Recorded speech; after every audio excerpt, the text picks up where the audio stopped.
Yes, you are a beautiful poodle. No, you don't need to lick me to death. You don't. It's not necessary. It's not necessary. Ay, caramba. Oh, good lord. I'm gonna get soaked. Poodles. Poodles, poodles, poodles. Yes, you're gorgeous. Yes, you are gorgeous. Yes, you're a very pretty boy. Yes, you are. Hello. Oh. Hello, hello, hello, hello. Oh, hello. Hello, everyone. Hello, hello, hello. And welcome to What If the Royal Navy Managed to Conduct a Successful Carrier Strike Against Wilhelmshaven Before the End of World War I. Now, this is, of course, Couch Potatoes, alternate history patron question. And for those who don't know, the system goes that in return for patrons supporting me, they get to put forward suggestions of questions. And then they also all get to vote. And the top two get made into lives and eventually into a long patrol that goes out on Saturday. And the next two get made into just a live, which goes out, a long patrol, which goes out on Saturday, a premiere. And yes, so this is tonight's patron video. Now, currently at the moment, I have someone who is eager to show off his sweater, but is also eager to apparently lick his papa, because despite his papa having used the shower quite regularly, he's not clean enough. Either that, or he's decided he wants to get some salt from my skin. One or the other. I'm not sure which, but you probably want a biscuit. Hello, everyone. Hello, hello, hello. Right, I'm just checking that YouTube is working, because YouTube is being interesting at point. And it's now YouTube has apparently connected and is apparently working, and is happy. Yay! And Twitch is as usual. Twitch is my easy one. Twitch just works. Twitch just works. It's Twitch. Okay, right. So I have Iron Brew. I have this. I have made sure the January lives have been scheduled, so all of them should be up and scheduled. There's 1 week where there isn't a live schedule on the Thursday, and that's because that week's going to get a double premiere. As you can guess, that's the week that these premieres are going out. Tribal Soul Sisters and Bull from Chicago's extra premiere, which tied in February, and I basically decided to put them in that week to cover the Thursday and Saturday, so that whilst I am travelling and not at home and dealing and that's Drakenfeld's conference, I have things covered. So yes.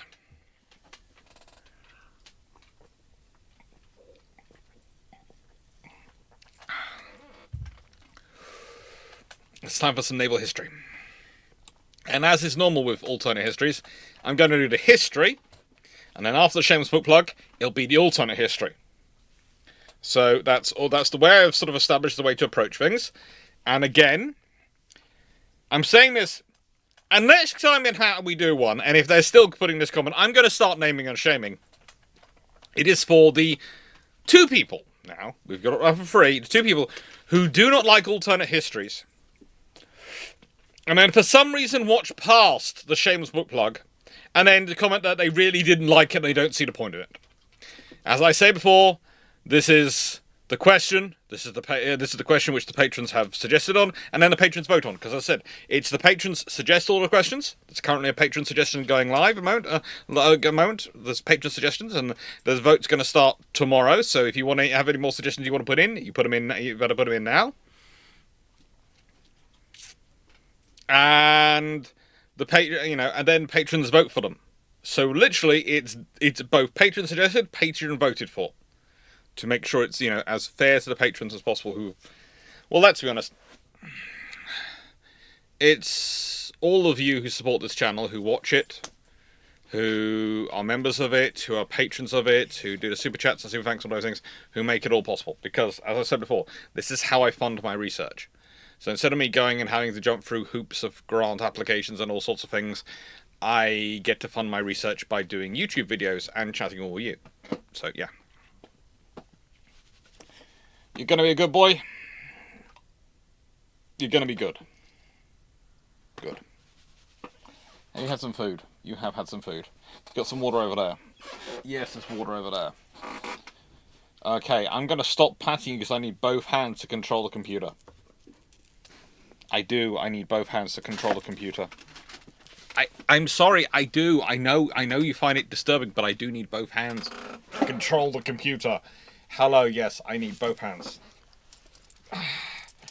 Yes, you're cute. Down you get. Go on. Down. Good boy. Have a snooze. Have a snooze. Paul didn't know. This is also what happens, as Patron says, as Paul from Chicago just said, he didn't realise that his video actually, his suggestion actually got voted for and got in.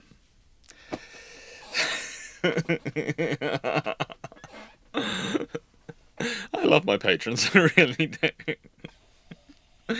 Ay, caramba. Ow. Those are very thick, those are very sharp claws. They really are. They're digging into your poor pepper. They are. Come on. Good boy. Poodle is very much trying to hog the attention. Okay, this is all you're getting. You're not allowed anymore. And then I will sort out the screen so it stops cutting off half my face. Obviously, someone has moved my chair than earlier when I set this up. That's better.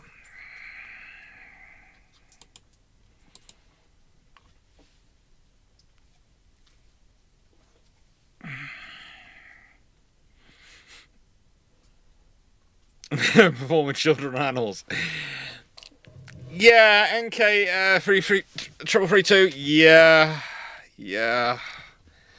That is certainly the rule. So the other thing I'm going to do is theoretically, and if this is all it says, it works. Spot on. And so put that up there. And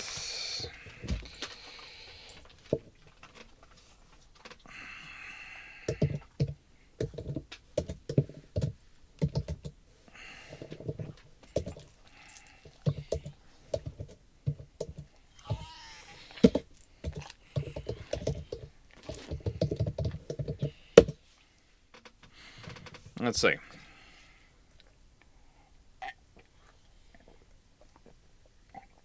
And it's working.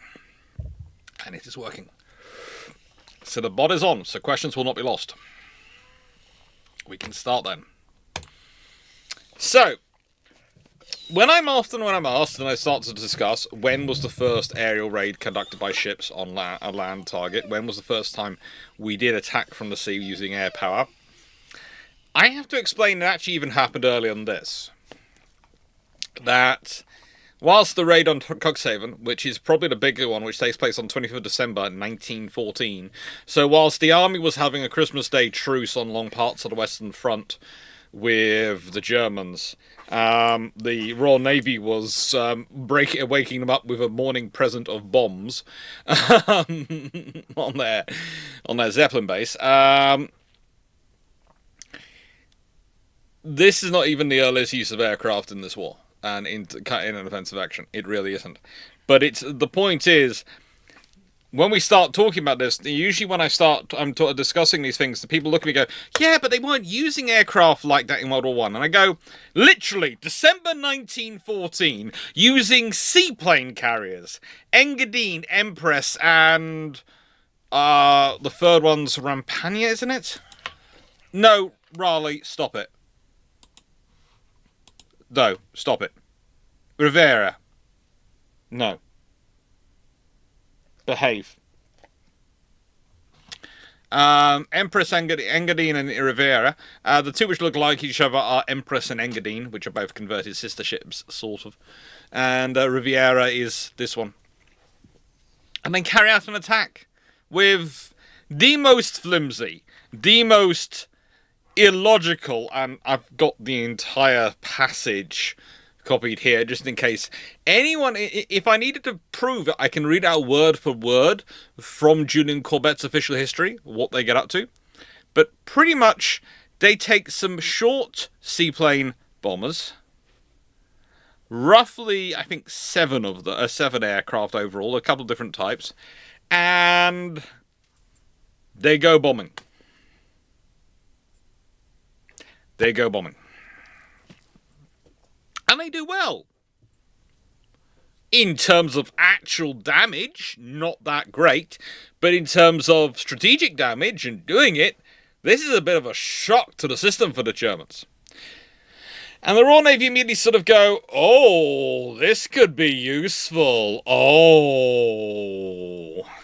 In fact, here is the thing.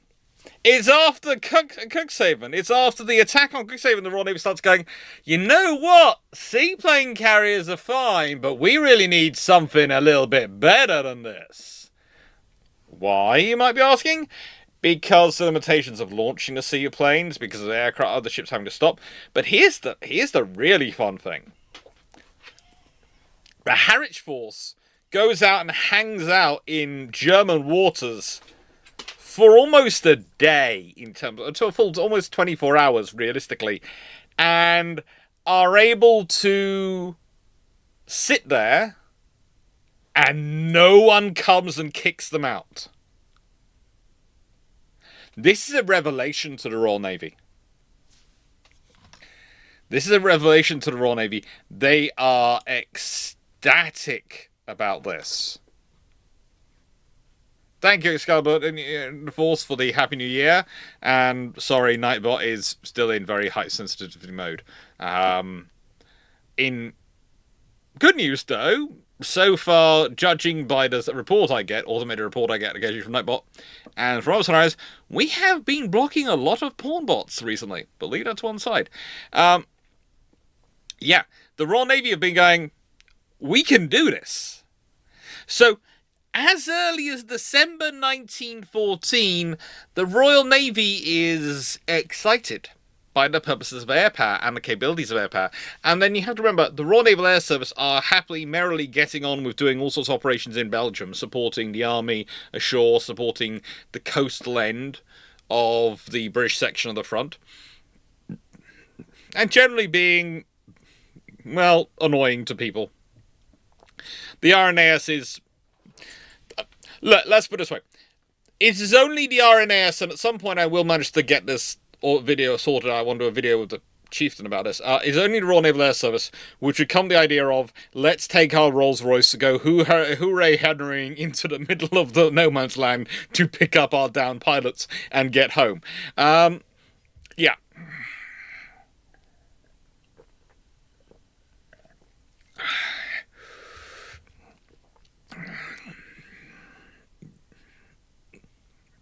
And the thing is, I'll add this onto this, is the Royal Navy's looking at this and going, what can we develop this into? They've got the RNAS, which is developing their skills. They've got themselves, which are developing the ships. Realistically, the big fly in the ointment for a lot of the early development on aviation, etc., and development of aircraft carriers, is a guy called Admiral Jackie Fischer. Now, that's because he does something similar to a guy called Winston Churchill in the Second World War. When Fischer returns to become First Sea Lord, he pauses all sorts of construction. He starts mucking around with all sorts of construction. And all sorts of things don't happen because of it, which are on the slips and under design. The fact is, there is odds-on chance of an aircraft carrier being laid down to be built in 1915. That is the point at which the Royal Navy have reached the design purposes for it and are developing it. Would it be an aircraft carrier like Hermes and Eagle? It'd be something similar. We'll talk about those in a bit. It certainly is the part of the parcel which leads to Hermes and Eagle in terms of design studies. It could have been built as a twin island creature, but the odds are not. It would have been built as a bit of a hybrid seaplane carrier / regular carrier with the ability to recover seaplanes as well as land aircraft. It would have probably had a full-length flight deck, interesting enough, because the Royal Navy at times go for full-length flight deck and then go against it and then go for it. If you're building a purpose-built ship, They do think the full flight deck is necessary. But the thing is, you have to remember, the thing that mitigates converting a ship to a full-length flight deck is the amount of work you have to do reworking the path of things like the stacks, the smokestacks, and the superstructure, and all these things. So that is the reason why you see a lot of ships which are the conversions are bitty. But Cuxhaven really is 25th December 1914. The first major airstrike carried out from multiple ships on land targets using aircraft. The Japanese had already been doing very interesting operations on Tsingtao area using their seaplane carrier and seaplanes. And so this is the point.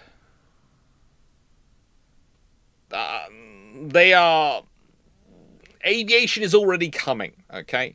It's just one of those things of, because of the way World War I works out, you don't see a lot of the ideas that'll happen until World War II, but that doesn't mean they're not happening. And this is one of those things why, when we're looking at World War II, you're already looking at certain navies already preparing for a very different war than World War I.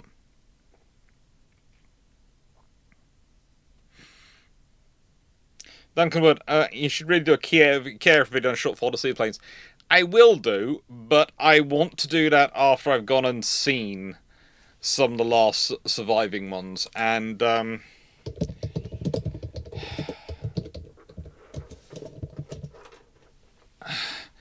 well, that's an interesting thing, because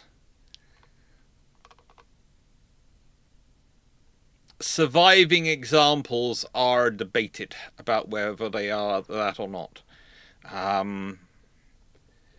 I would say, myself, potentially the one in Greece, and potentially there is supposed to theoretically one surviving in Greece that's the most likely one of the options, but we'll see. We'll see. I have a note in my notes about it. I'm not even sure much on my notes. My notes are, how do I put this politely? They are notes from a friend who is. They are notes I copied down during my PhD thesis, tracking with various friends, and this one just says. Actually gives the name of a Greek PhD student I was working with at the time. Has given me half a photo, because this was before phone cameras were really as thing as they became later on. And the phone camera is really, really not good at that point, and basically has shown me this photo and gone, I think this is one, and it's preserved in this really small little museum in Greece, and I went, might be one, might not be, so yeah.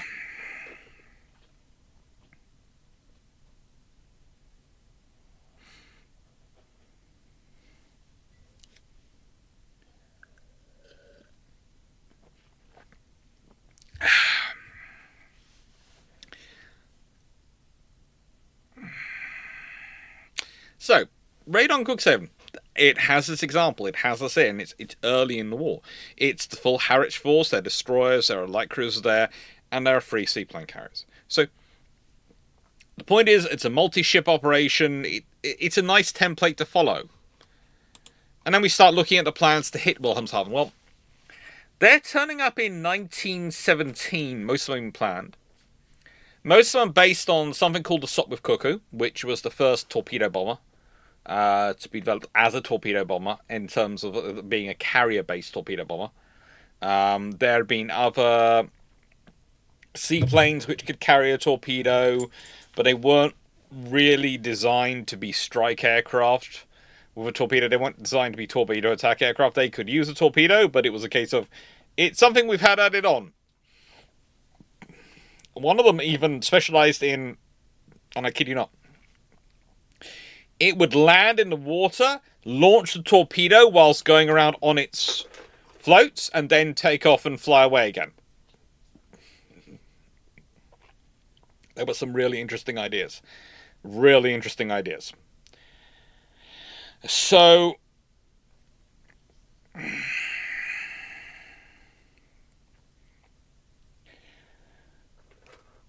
pretty much the idea is, get Sopwith Cuckoos, get together 100 to 120 of them and use them to attack.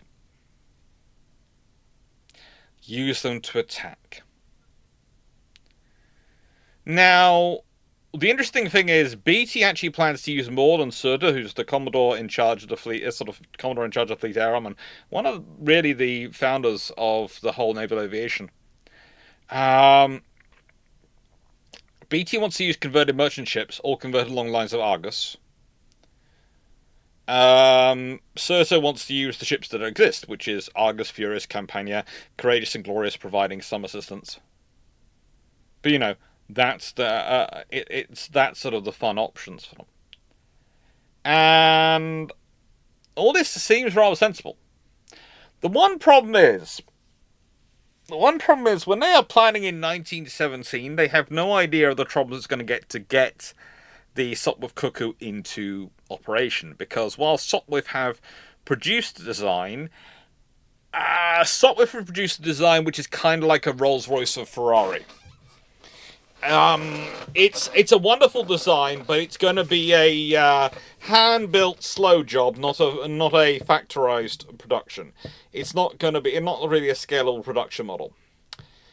And that's why they handed over to the Royal Navy's favourite scale production company, Blackburn. The same people who do the Fairey Swordfish and various other aircraft in World War II, and at various points produce aircraft for the Royal Navy. If in doubt, if you want something scaled up for mass production, you take a design from someone other company to Blackburn. You say, Blackburn, can you build this? Blackburn will go, oh, it's going to be difficult. They build one according to the specs produced by the other company. Turn around to you and go, if we change this, we can halve production time. They did. Still, even with that being said, by November the 11th, 1918, only 90 aircraft had actually been delivered. 90 aircraft. Overall, they would build more than that and more than enough aircraft. And let's be honest, after the war was over, and again, it's one of those things of, if you move stuff, the Sopwith Cuckoo and these things, none of the technology in them is revolutionary when it's put in there. Okay? I want that being understood. They could all have been produced about a year or so earlier. The fact is they weren't, because they were trying to time them up so they would be coming into service when the full-length flight deck carriers came in. So if the full-length flight deck carriers were ordered earlier, these could have been ordered earlier, and you would have had them coming in. And the point is with this, is that, you know, this viability, it makes, to an extent, some sense, but it also means that you could have had strike aircraft involved. Now, I am now going to grab the fluffy torpedo from wherever I've put it. I think it's above my head somewhere, because of course we're talking about aerial torpedoes, and I put this in every single video to talk about aerial torpedoes because it needs to be explained. Notice how my assistant has jumped up to assist. Thank you. So, this is your torpedo. This is actually a World of Warships mini fluffy torpedo. They keep promising to send me a large fluffy torpedo. They haven't. It's not your Troy, it's mine. Okay. So, I have got a strap from an old mobile Wi-Fi device on here, so I can hold it without, you know, like it's cradled. So, now, this thing is already naturally nose heavy. It's nose heavy because the warhead tends to be heavier than the engine and power supply. So your torpedo, when you drop it, naturally goes wee pum. Which, if we open this photo, you already see, despite the torpedo being dropped from quite low to water, it's already taking on a downward aspect, isn't it? Already taking it on. Now, you start off by going, well, let's add fins and try and make it more aerodynamic. And then you find it goes longer in flight, but it still starts nosedive. So, how do you fix this? Well, by World War II, this is why the Fairey Swordfish is probably the most advanced torpedo bomber in the world. Not because it's a really advanced aircraft. I have no idea how that happened. I'm just going to blame Fred the Poltergeist. Not because it's a really advanced aircraft, but because it's a really advanced torpedo bomber. Because it has a tension wire attached to the torpedo, as well as the fins. So that's why the Royal Navy's torpedo bombers work really well, and why Toronto happens. When you have so few torpedo bombers versus other attacks, they achieve the level of hits and damage they do. Because thanks to the tension wire, and thanks to the fins, their torpedoes belly flop. Which means they go in and they run. Because you see, if they nosedive, they tend to go deep. If that happens in harbour, they tend to go deep and go through the water, and then they hit this thing called the bed, and then they bottom out. And they don't always go boom even when they're in the bed. Or alternatively, they go in and they don't come out to the right level, and they run underneath. And the stats for that are about 50% of the torpedoes will hit the bottom. Okay? 50% will hit the bottom. And about 25% of torpedoes will run too deep to hit other things. They will hit something else in the harbour, maybe the wall of the harbour or something, but they won't hit a ship. They'll run too deep to run under them. And the remaining 25% will go to about the right depth. So, the Royal Navy are already working on this during World War I. They're already working on this problem. They're sort of getting to the fins point. They're a long way away from the tension wire point. And realistically, as it goes on, people eventually go, well, hang on, no, if we're doing tension wire, our aircraft can't fly that fast, so they have to fly slow, and that causes issues, because otherwise they start dragging. Because if you are flying too fast, you start dragging the torpedo rather than letting it drop, and that causes its own issues, and actually can cause it to become tail-heavy.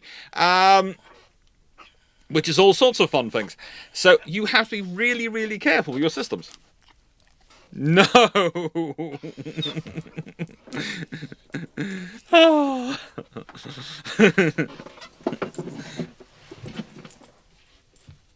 Now, here is the thing. So, if we are dealing with a harbour where everyone's protecting your ships by nets, then, of course, if the nets have been laid properly and all put down properly, it won't work, will it? However,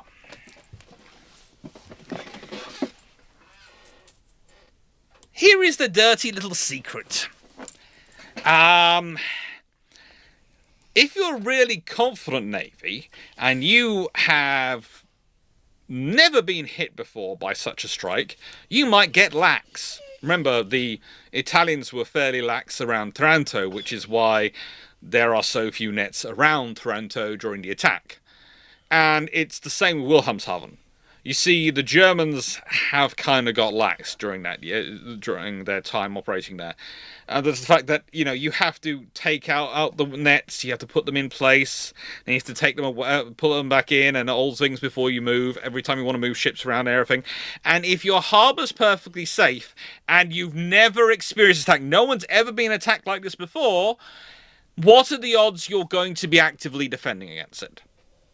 Besides, you've got nets, you've got things to stop submarines and other vessels sneaking into the harbour, so all your threats shouldn't be able to get in there, should they? So, there are a lot of logical reasons for why you wouldn't be worrying about this. No. We've been over this. No.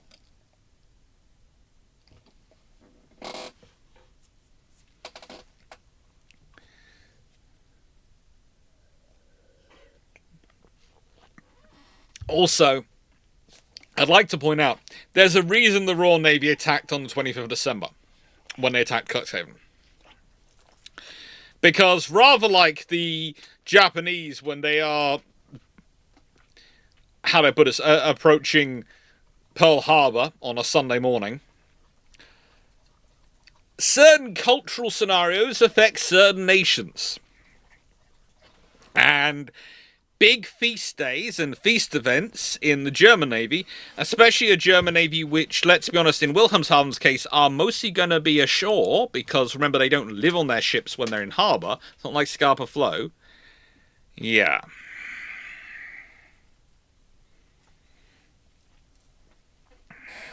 This is the problem. You know, these things...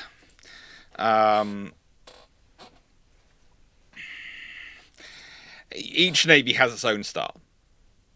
The Germans very much have a style of their crews not inhabiting their ships when they're not at sea. They're staying at shore. They have accommodations ashore. And so, in some regards, if you attack at the right time, you will find a ship which is both very open, in terms of its doors being opened, and very undercrewed. And nets unlikely to be in place. It's practically a perfect scenario. But there's a reason why the Royal Navy is actually focused on torpedoes rather than bombs for such an attack. And that's one of the things that happens, is they're prepared to wait for torpedo bombers to do it properly rather than use bombers. It's because they are fairly certain the bombers won't do enough damage and the ships will just be able to be repaired. Whereas they want to write the ships off. They don't believe they'll be able to sink them beyond the point of recovery. They believe they'll be able to damage them to the point at which they're written off. And that's the intention.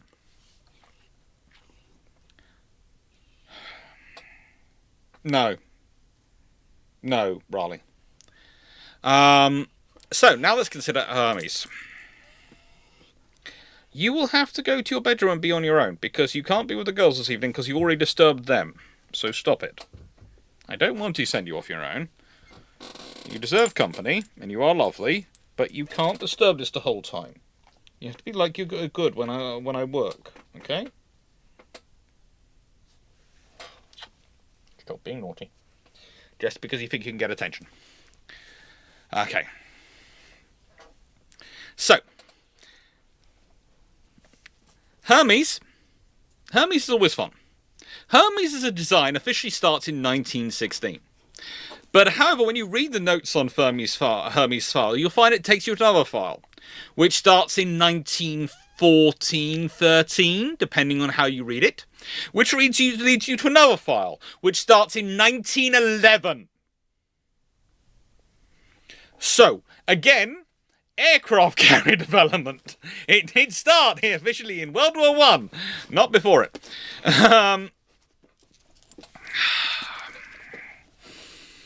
But you see, the thing, with all this development work, there are some mistakes made. There are some issues. One of the most interesting one is the fact that for quite a long time in that period, the Royal Navy's working on twin island designs, where you'd have your superstructure divided into two, and you have them running up either side of the hull. And you actually had the full-length flight deck going between the two islands. Now, you might think that's a strange idea. How are the aircraft going to land? But the idea was the aircraft would land on the aft bit, would go forward to the forward bit, and there would be a couple of lifts on the carrier, but they'd be closer to the island section, or sometimes they'd be far away from the island section, depending on who was planned. And the twin islands would work as some sort of protection for working on aircraft on the on the flight deck level. Now, it's a bit of an interesting idea, and frankly, I'm glad no one went with it. There's also various other options. At certain points, they're looking at having a ramp. Rather like we have today for boat operations on some ships, to get boats on and off ships, we have a ramp on the stern that they go up, and often have it for sonar as well. They're planning on a sort of ramp structure for seaplanes, where they could push themselves up, using their own power, then be pulled up the rest of the way, mostly by a winch. There are all sorts of ideas being considered. But broadly speaking, they're working on this one from officially Hermes in 1916. But unofficially, you can find, as I said, those documents going back as early as 1911. And there's even more when you start looking at the semi-private projects. Now, the semi-private projects are an interesting thing, because officially, they are being pursued by individuals or companies. Semi-private projects are that sort of scenario where, shall we... someone almost goes up to the Navy and goes, shall we work on this idea? Would you be interested in it? Navy goes, well, theoretically, we might. Okay. Well, the trouble is it's going to be funding it. Well, we can't fund it directly. We can't. However, it turns out you guys, we need to build some destroyers, and you've got quite a good yard. So we're going to build some destroyers with you, okay? Oh, okay. You understand why we're building destroyers with you, right? Although they never say this bit. Yes. So one of the things the Royal Navy is an absolute master at in this period, and they really are a master at this period. By the way, there are some great documents back from the US Navy when they work in the Royal Navy, when they work with their constructors and they work to see how the Royal Navy manages this, and they just wish they were allowed the same freedom to be able to manage it in America as the Royal Navy are able to do it in this period. Because the Royal Navy are almost blatant with, we can't fund you to do this research project because it's far too theoretical. But we really do want you to develop it because we're not sure, we think it could go somewhere interesting. So what we're going to do instead is we're going to buy this from you, which you're already selling. And you and I both know the reason we're buying that is to fund that. But officially, as far as the Treasury is concerned, we're buying that because we need it. And it worked. It worked. And it's, Hermes is a great example of producing what is a curiously efficient carrier design for its size. Hermes is a curiously efficient carrier design. One of the interesting things, again, though, is if you look at the earlier carrier designs, again with the Royal Navy, the earlier the designs, the larger the hangars are in height. It's a really weird thing because of the treaty system, the Royal Navy goes in the opposite way, trying to make the hangars as low as possible so they can cram as much. They can get the ship in to a point to a smaller the ship as small as possible to an extent. So again, it's due to stability. You must remember, the higher you build a ship above water, the more ballast you have to pack in to give it stability, and more you have to give weight in the hull to give it stability and counteract the weight you have up high. So if you can get the hangars down shorter, especially when you have double hanger height, a double hangars, then that consequently has a nice effect on the amount of stability ballast you have to carry, and you can then have weight free for other things. So treaties force them in that direction. But in this period, the Royal Navy is going for really, really big hangars. And that's kind of illustrated best and most when we start looking at this vessel, HMS Eagle. Now, Eagle, she has some of the biggest hangars of any of them in terms of hangar height. But she, like Hermes, is originally planned with twin islands. This is originally planned with a full-length flight deck, but twin islands. And where does these ideas go? Where do these ideas, these shaping of a carrier, start to come from? Well, it's because of the testing they're doing. And the really interesting thing is we talked about testing aboard HMS Furious, but there's also testing being conducted on shore bases. There's all sorts of testing. The Royal Naval Air Service is doing a huge amount of testing from about 1915 onwards into what the reality of what they call initially land planes versus seaplanes, land plane operation from ships. There's also a phase where they call them ship planes versus seaplanes, and it all gets all sorts of fun. But basically, land planes, i.e., things without floats and with normal normal landing gear.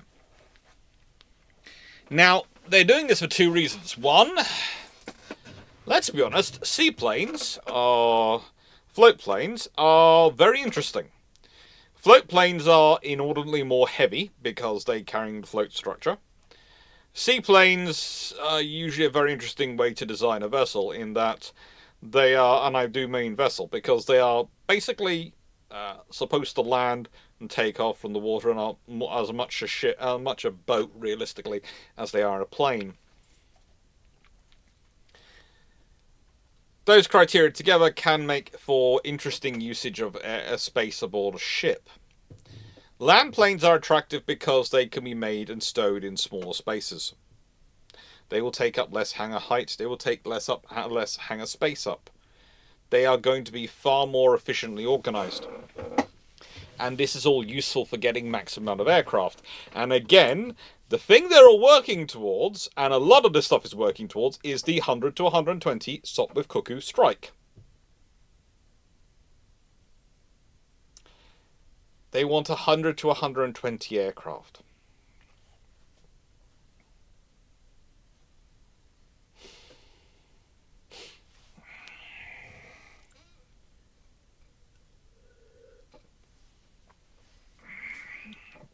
So, why? Why are we talking about 120 aircraft? Why are we talking all this through this sort of numbering? Where is this coming from, the desire to launch so many aircraft and to develop carriers for it? Well, it starts to come out realistically in about the same time as Fischer's Follies. Because someone does a load of maths. And you have to remember, the Royal Navy of World War I is a mathematical organisation. It is obsessed with maths. Hello, Dan Haas. It is focused on maths above all else. It is, because of the mathematics of torpedoes, the mathematics of the scenario they're facing, that Jellicoe takes some decisions he does at the Battle of Jutland, and no one can argue with it because he's operating according to the best decision-making process they had at the time, which is mathematical. So even though they're using Furious for carrier testing, for operational testings, the actual formation, the actual structure they're looking at, and Thermostat, hello, thank you for following the channel. The actual formation structure they're looking at in terms of the aircraft, that is being built according to mathematics. So here's the thing. At the Battle of Jutland, the Germans shot with about 2 squadrons and a flagship in terms of their battle line. 17 dreadnoughts. The Royal Navy are working on the concept of if we can knock out 10 of those, we've knocked out an entire squadron. Okay. How many torpedo hits does it take to write off, not destroy, write off a dreadnought? About 2, you'd probably reckon? Maybe 3? Okay. So let's say we're going with 3.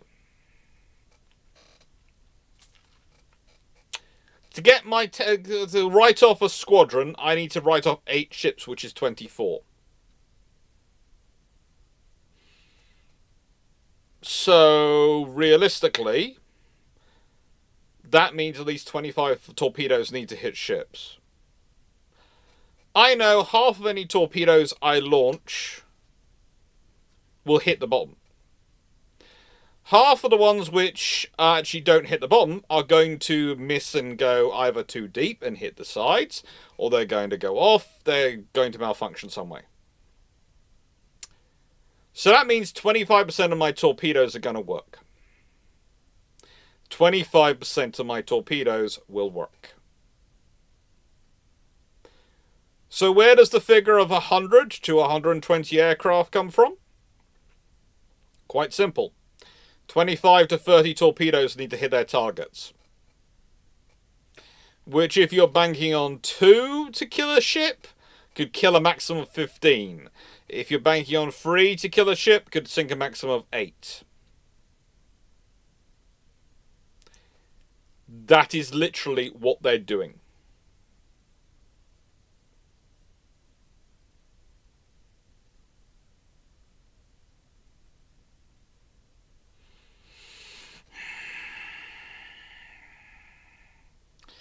Now, as is normal, most of the aerial torpedoes are the standard 18-inch torpedoes. That's what they're working through at this point. That's what they're developing based on. And you can only carry, your aircraft can only carry a single torpedo. They can't envisage making an aircraft large enough that can operate from a ship powerful enough that can carry multiple torpedoes at this point.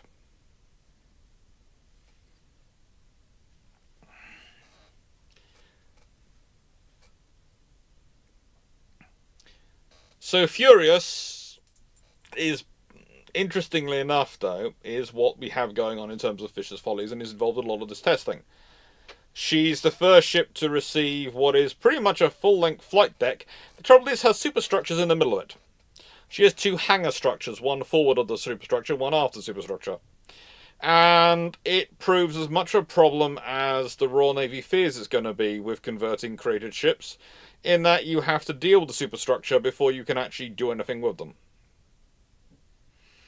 Now the thing is, the really interesting thing is that Fischer's Follies, these large light cruisers, these whatever we want to call Furious, Courageous and Glorious, I personally wouldn't call them battle cruisers, because with only 4 guns, or 2 in the case of Furious, they're not really warships of a practical point at this time.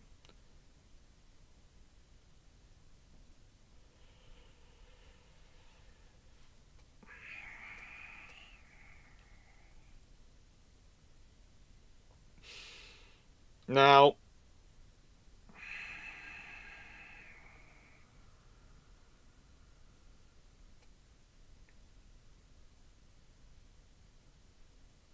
it is often a considered scenario that these ships could have themselves been built as aircraft carriers. There were certainly people who had ideas about them being built as aircraft carriers from the get-go.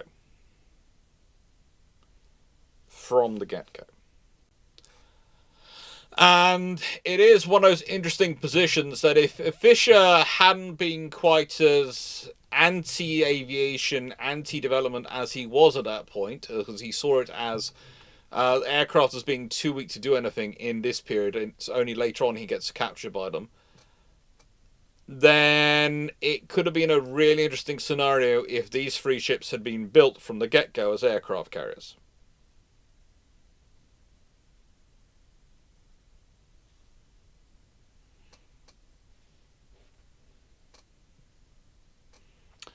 Not something that could, the viability for them in terms of what their operation was. You have to remember, their mission was theoretically to go in ahead of the Royal Navy into the Baltic and to help the Royal Navy get its wider fleet through. They're supposed to go in with the skirmishing assets which are going to clear the path for the larger fleet to come storming through, so the large fleet doesn't get caught in some of the straits. Now, the thing is, the scenario here is if you built them as aircraft carriers, then of course they'd use their aircraft to go through and see what the enemy were doing and cause trouble.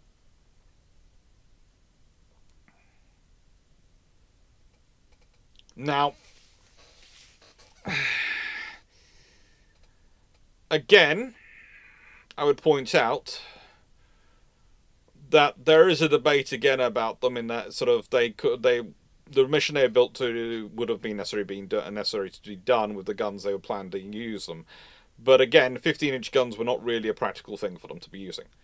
They're almost Fischer getting more battle cruisers in when he really doesn't need to get them. One of the really weird things about Fischer is he's so obsessed with proving himself right, he sometimes does things which really don't make sense. 3R class being cancelled and then using the gun turrets for Renown, Repulse, Courageous, Glorious, and a couple of monitors, versus having 3 more R's. In World War I, the R-class battleships make more sense than Renown and Repulse. They really do.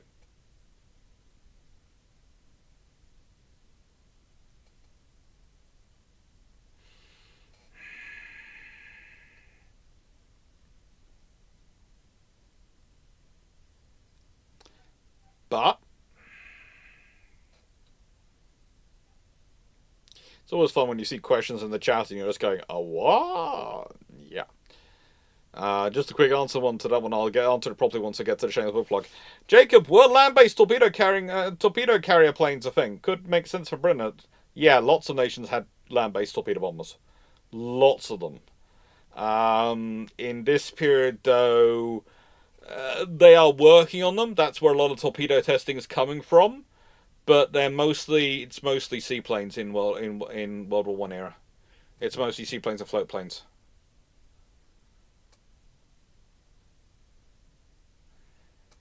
Anna. In this period, what I'm talking about with them is these ships are designed to go into shallow waters. They're designed to go in fast. If they're going to deal with the craft that likely they need to deal with, that are going to be attacking and harassing the destroyers, etc., which are going to be pushing their way in, they're probably talking about cruisers, in which case 9.2-inch guns would be far better than 15-inch guns because you'd have a far greater rate of fire. They go with 15-inch guns because Fischer is obsessed with trying to make the battle cruiser concept in terms of the Invincible class works. The original battle cruisers. The battle cruiser 2 word. This is the trouble. Fischer is very much wanting to prove his idea that speed is armor. He's sure of it. And that's actually what ends up devoting him to pushing him over to the aviation side and supporting aircraft as much as he does. Because he goes, well, aircraft have armor because they have speed.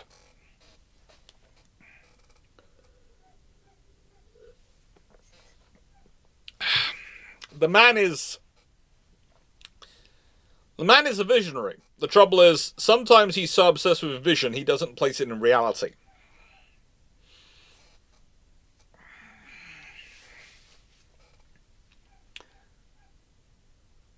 But, still.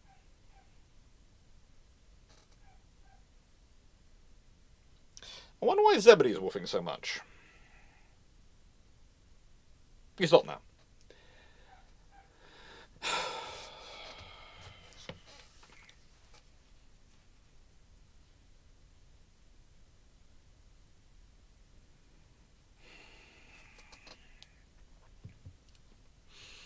But still, when we start going through this as a scenario, when we start going through these options, a carrier, even in the earlier periods, would have actually fit with their mission.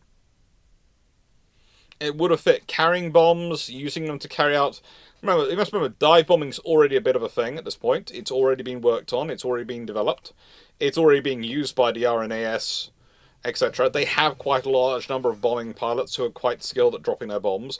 Against moving targets is a different thing, but there again...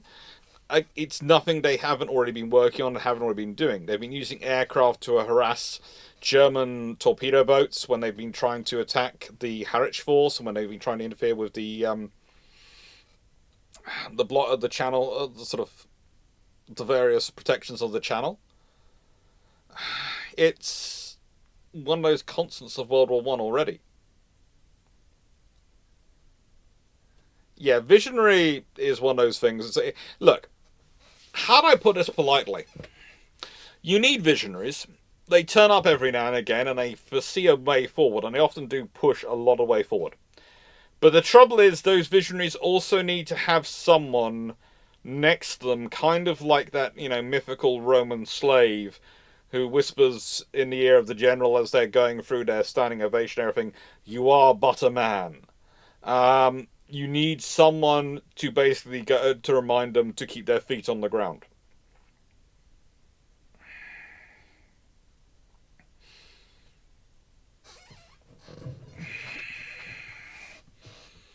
You need someone to keep their feet on the ground. But that being said, shameless book plug, and I'm going to answer them some questions here as well. Also give time for those people who, as said, who seem to not realise this is the point at which we start the alternate history after this, to realise we're going to the alternate history. So I'm going to open up the Discord and I'm going to look at the questions.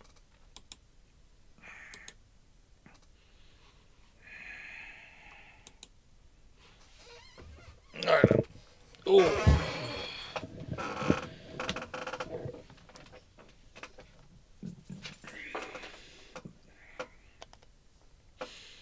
Yep, that's working. YouTube microphone. What World War I ocean line is sort of most ideal for conversion, ignoring warships due to wartime demands? Well, there's Argus will start out as a liner. There's a few ships which start out as liners. But honestly, one of the early things the Royal Navy works out with liners is they are very useful for rapid transit of goods and people around the world without needing convoy, because they can outpace even some torpedoes, let alone some submarines. And they have other valuable things going on. So this is one of the problems that comes with converting ships. your most useful ships for conversion are often your best merchant ships, and your best merchant ships are very useful doing pretty much a merchant role.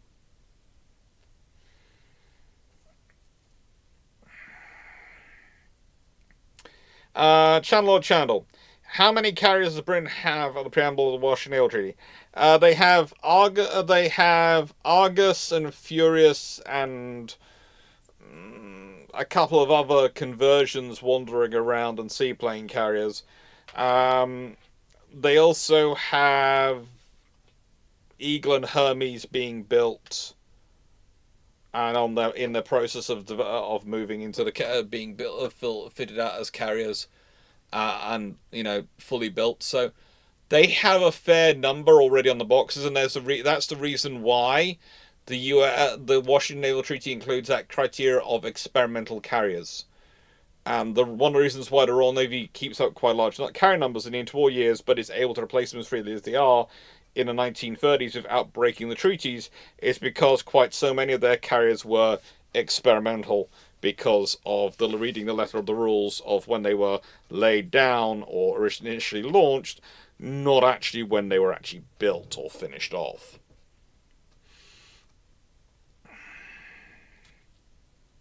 In this scenario, well, Chandler, this is the point of asking a question. You've asked a question in the history time, not the alternate history, and we ain't got to the different scenarios where this could happen. But, yeah, we're going to be talking about that, but I'm not going to give a preview of the alternate history section. I'm not going to spoil the fun. Castaner, how many RAS members were unemployed deployed destroyermen? Okay, that's actually one of the interesting myths, that the destroyermen become RNAS. Actually, no. Most of the, in the nicest way, most of the Fleet Air Arm, the Royal Naval Air Service, they come from a very different section of the Royal Navy's recruitment pool. Quite a lot of them come from the section of the Royal Navy recruitment pool, which basically would, in earlier ages, would have made fine privateers and frigate captains. They're the sort of ones who like to go looking for booty.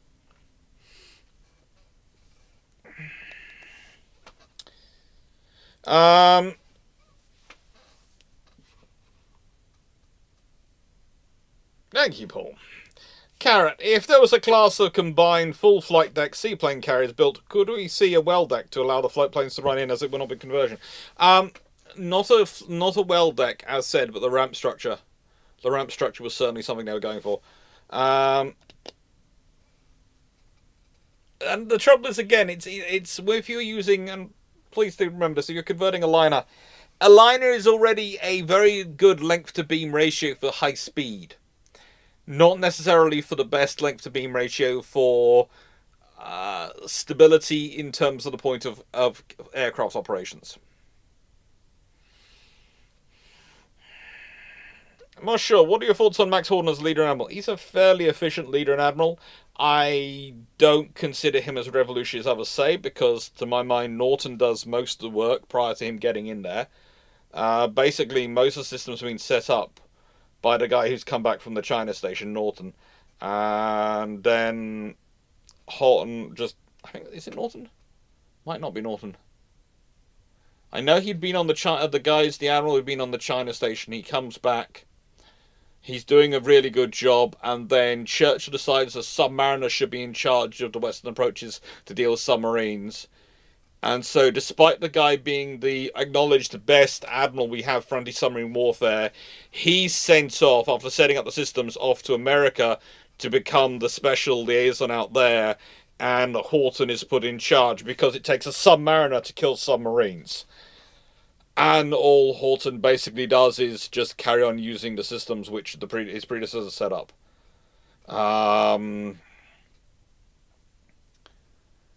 Again, Churchill, as I've said before, is the best option you have of the available leaders for Britain who could actually viably get their position and stay in their position in World War II. This doesn't make him necessarily a brilliant leader in every single decision he makes. He makes some very good decisions. he has some terrible instinct SRMs, though, where he is sure he's right and everyone else is wrong, and then post-war he changes it to he was right all along. And yeah, Horton does basically go with if it works, and takes it on, but it's still a case of how much better it would have been if the guy who actually understood what he was doing with ASW warfare was in charge, rather than the guy who was used to being a submariner. Because I would point out that Horton was also one of the senior admirals who was incredibly sure that no submarine would surface inside a convoy, and it had been his predecessor had set up the school, and his predecessor had appointed the officer in charge of the Wrens who were doing the survey and checking it, and basically it was them who corrected him that the submarines were surfacing inside the convoys and running up and down with their guns. So Nero, how much damage will a nuclear torpedo cause in a harbour attack? A lot. It's a nuclear weapon. It's a large explosive device. There's various points. Whatever a nuclear weapon is, it's a large explosive device. A very powerful one. Parmenter, missed the start, but how do you see the Washington Naval Treaty happening now? That's going to be part of the stuff at the end. As I said, it's always the history first and the alternate history at the end. So let's do the history at the beginning, first half, and then I do the alternate history.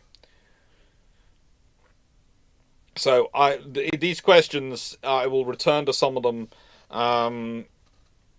There's one up here, which I'm going to put this next to, and this one, which I'll return to after I've done the second half. Blustein, what kind of coordination was between what I can assume was Germany's Army's air arm and Navy's for home defense? No, there's just a no, okay? Blustein, there's just the communication between the two organizations is just no. Jacob, does a modern torpedo also need attention wire system when dropped from an airplane? No, they usually use parachutes. They're dropped at a higher speed and they're usually self-righting. They have more gyroscopes and things. Thanks, Paul, for doing it, because I keep forgetting and doing it myself. Channel. Assuming everything else remains equal after World War I, with the Brits having better carriers than Courageous and Glorious, would Americans have prepared Pearl Harbor better than this president? Again, that's a question for after we've done the alternate history. You're jumping in. Channel. Are the pre-Hermes projects the case the Admiralty misplacing the money? No. They are going to yards which are going to produce decent destroyers and things like that. But again, it's kind of like we ask a lot about various Vickers, how Vickers in World War One, right up to World War Two, Vickers has a dive bombing site, despite the Royal Air Force and Air Ministry being dead against building a dive bomber. No one was funding a dive bombing site. Vickers produced a dive bombing site, which fits perfectly in the skewer, which the Royal Navy turns into a dive bomber. So you see, it's a case of it's not corruption or anything. It's just an sound system. It's Vickers. We are buying 14-inch guns off you. Yes. We're buying all these other guns off you. Yes. So you're developing a dive bombing site, aren't you? We are, we really are.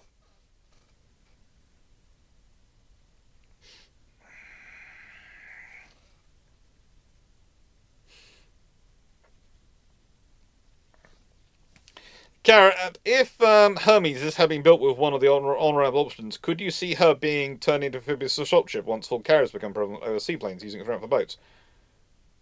That's an interesting option, which if it had happened, is a possibility. But the thing is, if you still have the Washington Naval Treaty and she's still considered under carrier tonnage, then it won't, because she's going to be useful for the carrier role. But if she's not, if they manage to put her under auxiliary or specialist tonnage, and she's not included in the carrier grouping, then they could well make her as an amphibious ship.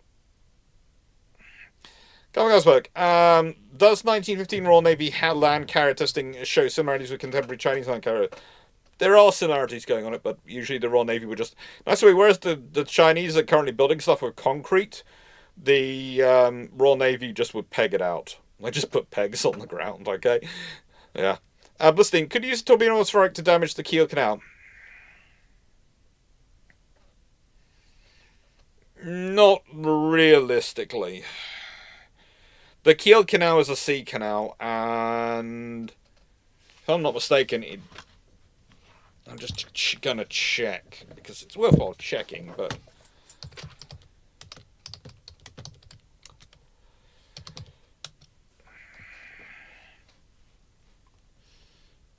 It does have lock gates, but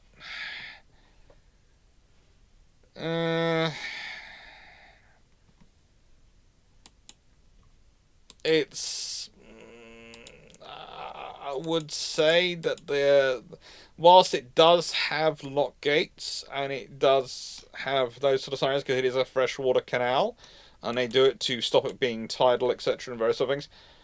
You might be able to damage the gates, but they're quite big gates, and the torpedoes at the time are not that massive. There are other ways I would seek to damage that canal. Seneca, there are no locks on the Kiel Canal.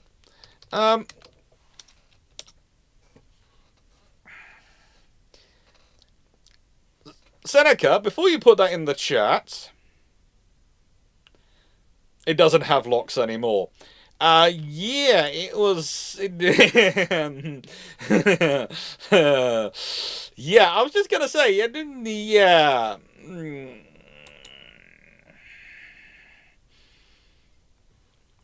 There was actually issues in as late as 2013 with the locks that caused it to close down, and I'm not certain if all the locks have actually gone.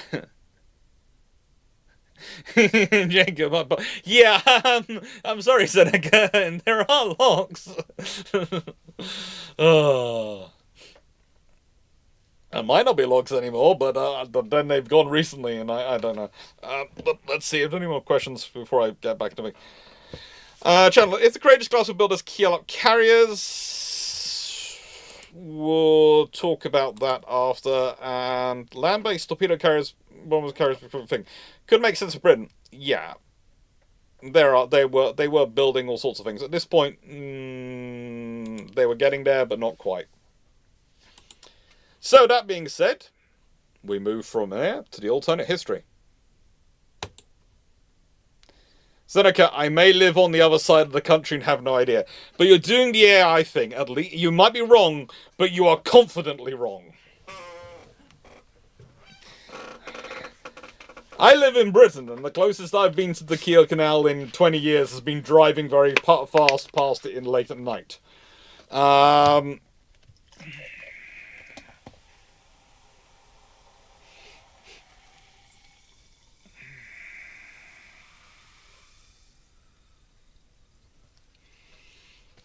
So what happens? Well, it needs to happen earlier.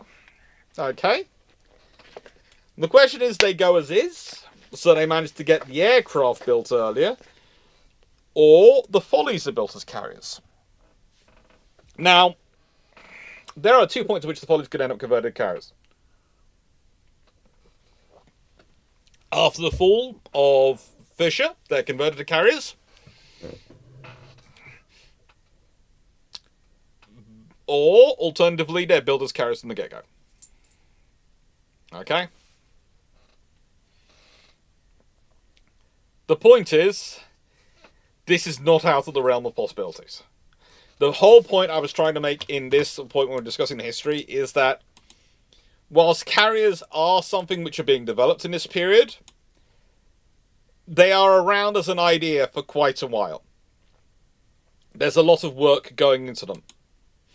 There's a lot of development already going on there. And whilst, yes, there are issues with the Sopwith Cuckoo, the most is issues with its construction, when I was looking into it, were not issues with the aircraft or the technology. They're issues with turning the aircraft into something which you could functionally build at the rate of production you needed to build. Okay? I actually didn't do a shameless book plug. Oh, that's a shame. It was up there for quite a while. And the raid on Cuxhaven shows that the naval strikes for using aircraft are a thing which they are considering and working with.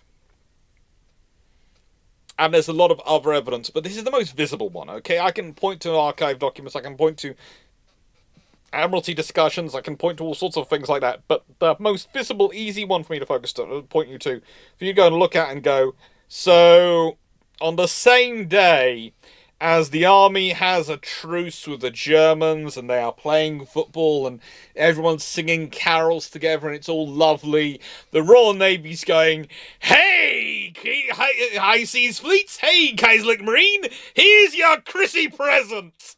Wake up to a few £100 of explosive. Yeah.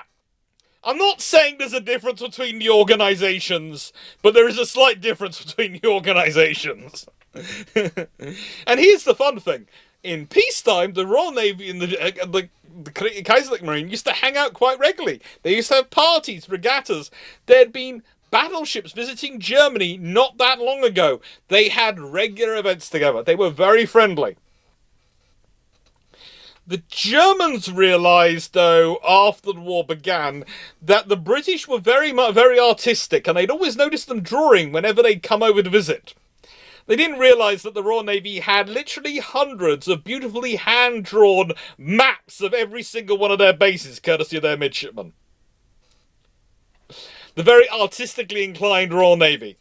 And these maps proved very, very useful in terms of mapping out these things. But yes, the Royal Navy's version of a Christmas gift is very different to the British Army's in 1914. Very, very different kind of version of friendly. So with that being said, these are your options. Now, shameless book plug, where I like, share and subscribe and say thank you to everyone for supporting the channel. There you go. Paul is done. So the two options, they go as is, and the Follies are built as carriers from the get-go. Now, I'm going to do these as separate discussions, to an extent. And then we're going to start talking about the wartime consequences and the post-war consequences. Okay? And there's a lot of them. There's a lot of them. What the frig are you up to? Now, going as is has many options for us. A, that's closer to the historical example. B, it's quite plausible. If those aircraft have been anything ready, if basically you just camped the aircraft 6 months earlier, then you could get an attack in 1917, 1918. Because one of the interesting things is if you camped it earlier, Blackburn is actually less busy when it comes to working the aircraft up. When they're working the aircraft up historically, they are working all sorts of different aircraft up because they're doing it for everyone else as well. Blackburn are doing all sorts of different jobs. If you can't it 6 months earlier, then they basically have the Sopwith Cuckoo to focus on and not much else. And if they're able to focus in on Sopwith Cuckoo, that gets done a lot quicker.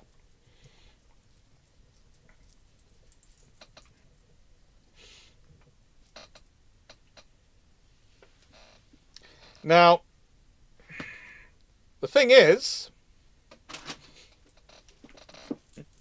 and I really have to admit this one, if you do have that, and you then go with the ships you have available, you are probably talking a strike closer to the 100 aircraft strike.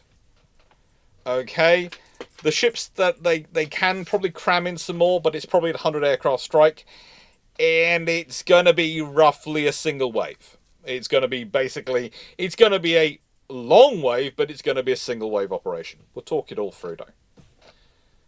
If the Follies are built as carriers, well, then that's slightly different. You see, the Follies could probably carry quite easily 48 to 50. The Courageous, Glorious and Furious could probably carry 48 to 50 in carrier form, especially if they're built as carriers from the get-go. Sopwith Cuckoos. Which means you could be talking 120 to 150 aircraft. Now the thing is, again, that starts to have an effect.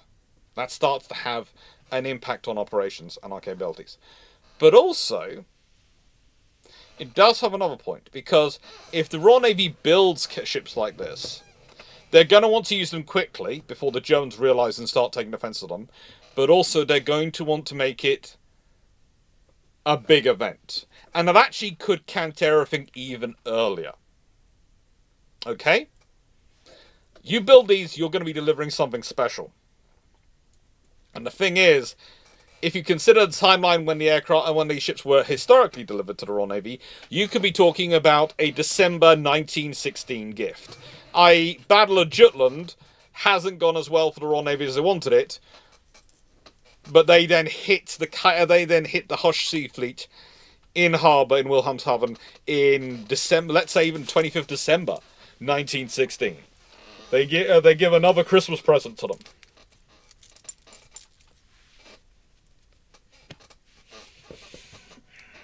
Now that could be really interesting, because do enough damage to the High Seas Fleet then, and theoretically you knock them out, and that changes World War One.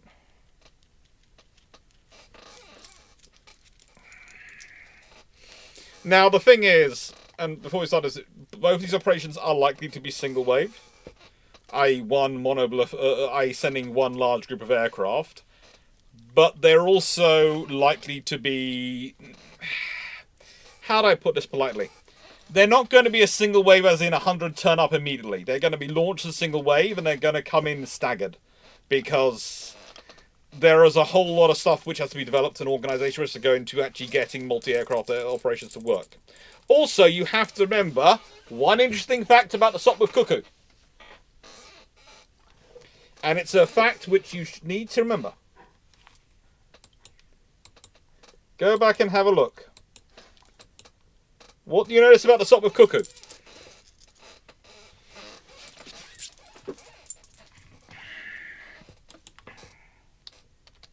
Anyone notice it?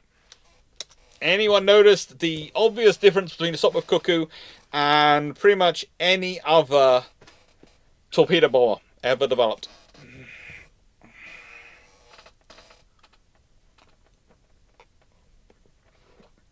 Anyone spotted the difference in this aircraft? Let me expand it out so you can see it in massive scale. Anything in this aircraft that is different?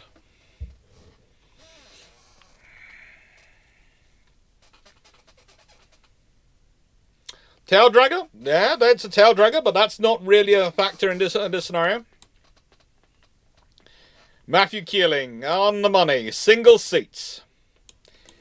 The Sopwith Cuckoo is a single-seat aircraft. It's not a long-range navigation system. It's not going to be there for night strikes, and they're going to require aircraft to lead them in the strike and lead them to make sure they get where they need to go and get back.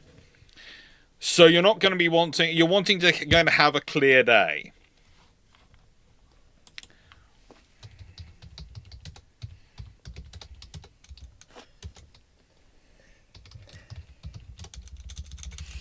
Now,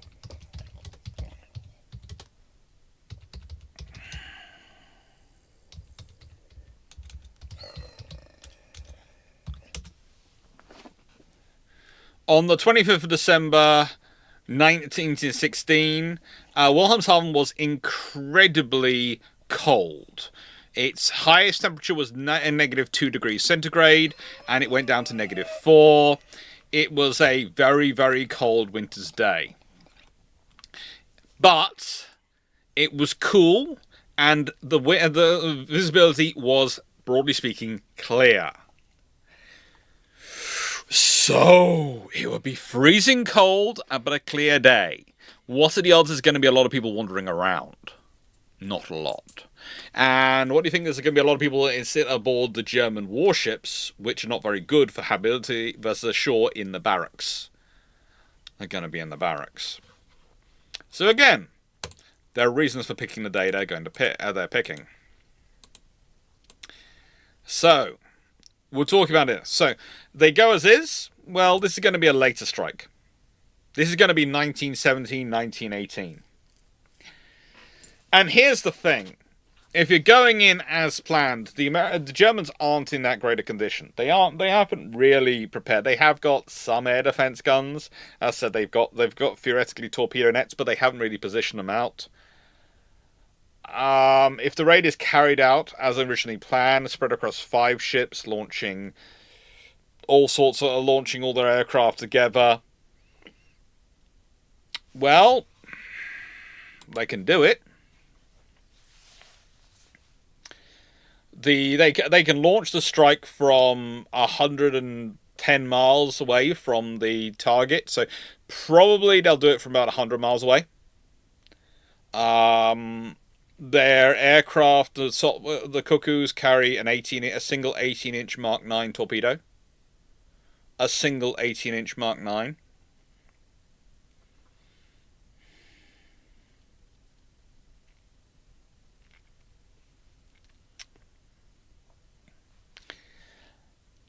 What's going to happen? Well, they're going to turn up in a mass, and they're going to start going in. And they're going to aim for the biggest targets. Now, I've done a few scenarios where I've gone through on some systems to look into this, but realistically, trying to model something as inefficient as a Sopwith Cuckoo in airstrike is not very good with modern software. It's amazing how difficult it is to program into a system the idea that a weapon system has a 25% work rate. Not a 25% hit rate, a 25% work rate. Pretty much. Because as I said, of the torpedoes, half will hit the bomb. Half will hit Wilhelmshaven bomb, and half of the ones which don't hit the bomb will just run off. So you'll probably get about 25 torpedoes hitting. Now the thing is, with the ships in harbour condition, where they have doors open because they've been doing maintenance on them and they feel safe, they don't feel like anyone's going to attack them. No one's attacked things in harbour before.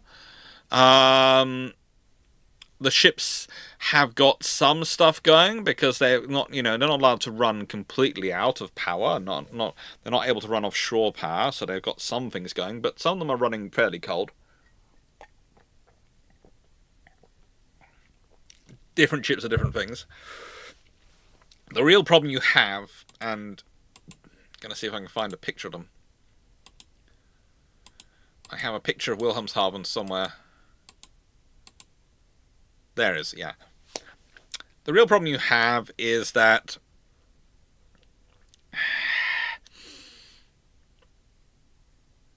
the fleet are going to be moored up, positioned up, and they're going to be quite easy to take out. They're usually positioned in roughly 2 lines.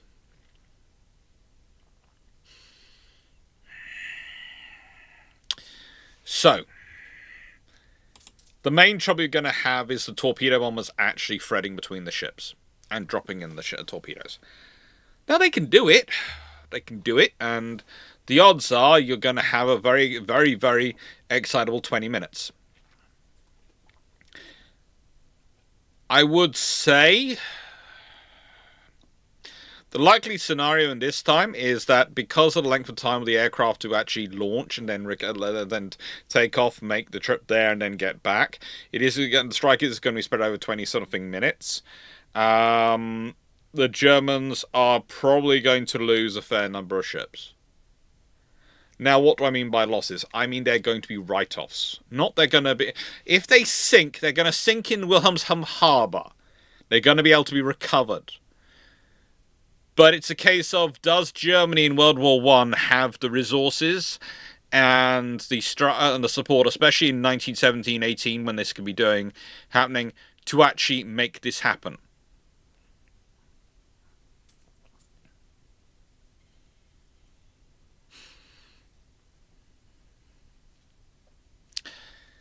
And this is the real problem for the Germans. The ships might be salvageable, but will they be able to get them back in service? No. And if they do lose a squadron, that is a big thing. The Raiders originally happens probably late 1917, early 1918. Let's say again, it would be December 1917, 25th December 1917. That would be a massive problem for them. It would also be a bit of a problem for the British as well, because of the way it would position certain people.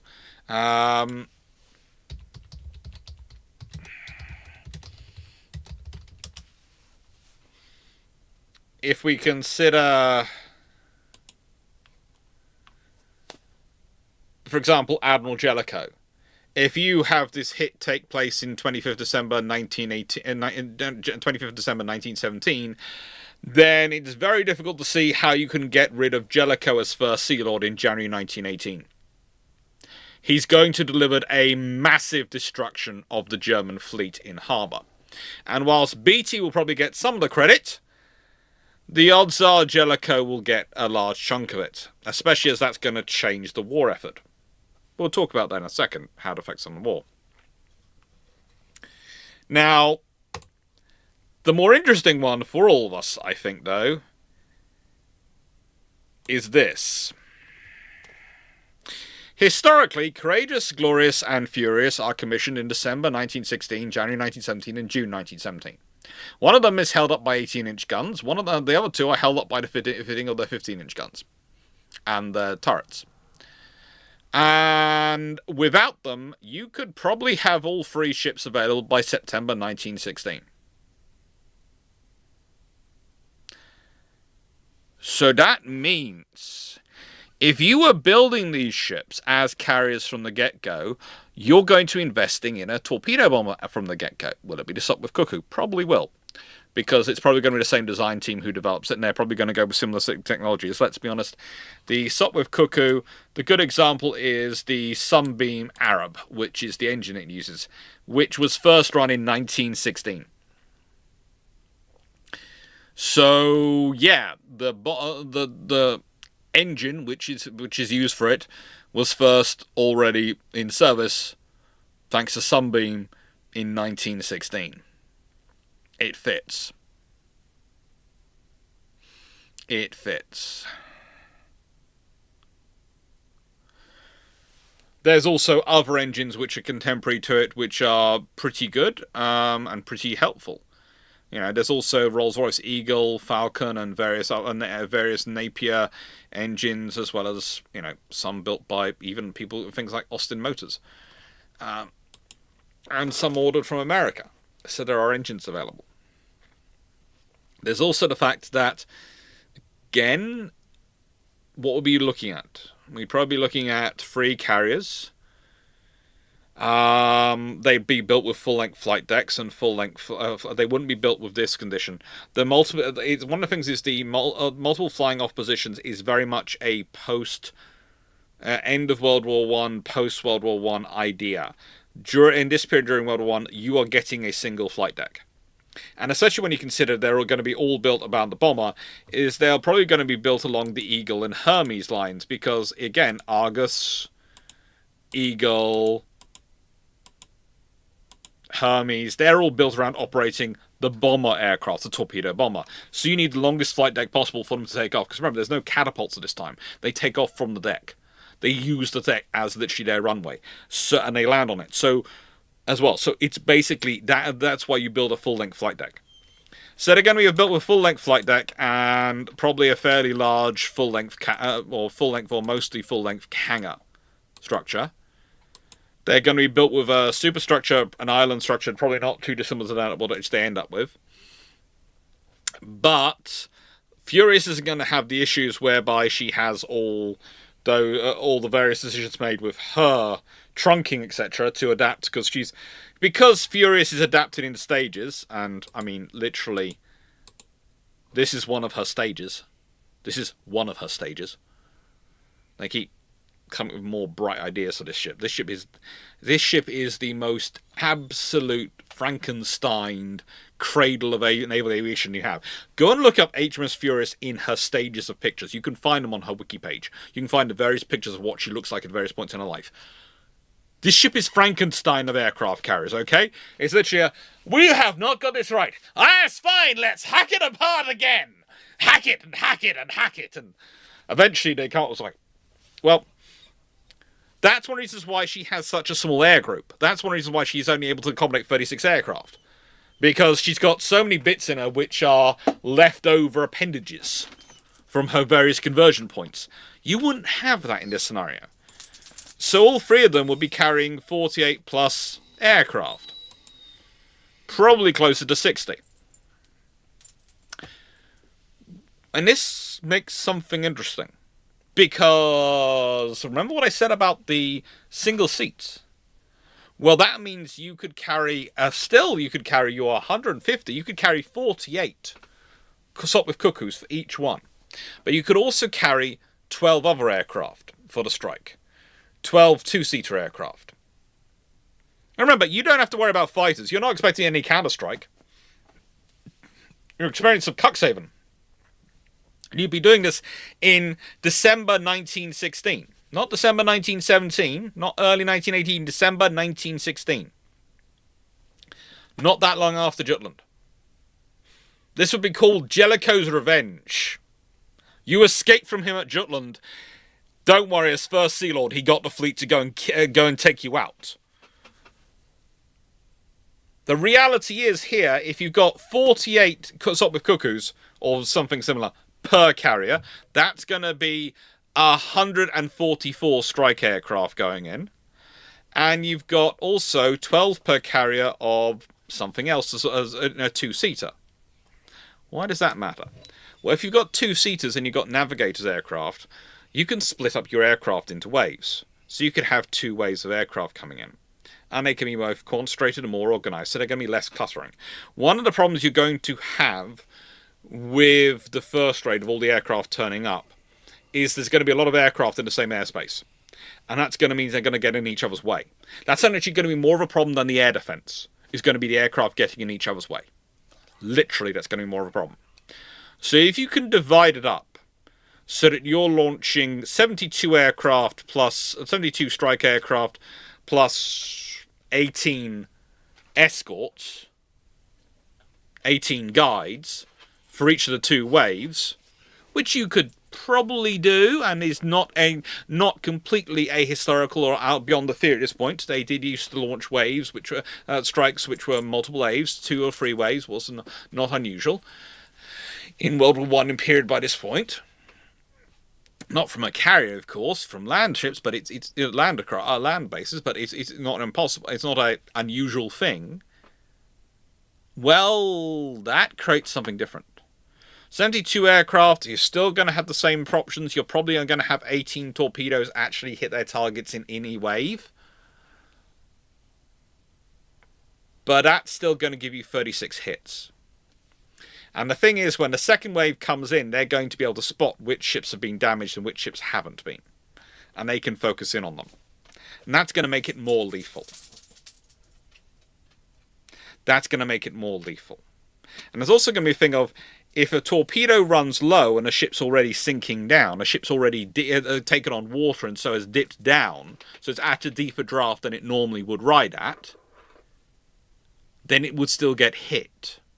So some of those torpedoes which run too deep and normally would slip underneath a ship and hit the wall or hit the harbour side will actually hit ships from the second wave.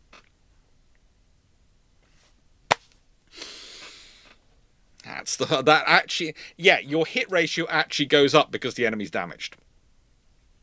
Which is, again, one of those things which actually historically has happened. The more damaged you get, the more likely you are to get hit. Now, with this being done, I don't think the other seaplane tenders, etc., which were historically being considered for the strike, would actually be involved. I think they'd be off doing other things. I think they'd probably be sitting with the Grand Fleet in case the High Seas Fleet comes out, in case they sortie. I can imagine this sort of operation being conducted with the presence of at least a battlecruiser force, but probably and quite. Well, yeah, I would say, normally I say possibly, but I say probably a large section of the Grand Fleet sitting there going, please come out, in case the Germans decide to charge out and try and fight them. I don't think the Germans will. I really don't. But I do think this particular option would be the scariest if it's carried out. Again, it's me not inventing anything in terms of ideas early at the time or any concepts early at the time. It's literally just, let's actually use them. Let's put them together.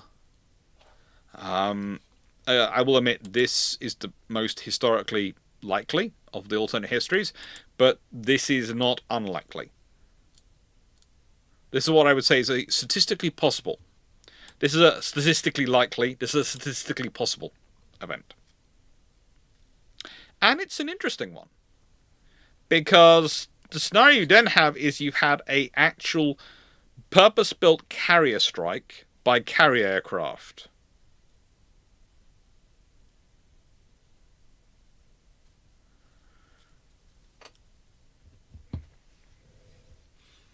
It's going to have an impact. And if you've destroyed, again, 36 going in, let's say you've taken out 8 of the German battleships and you've damaged a further 4 or 5.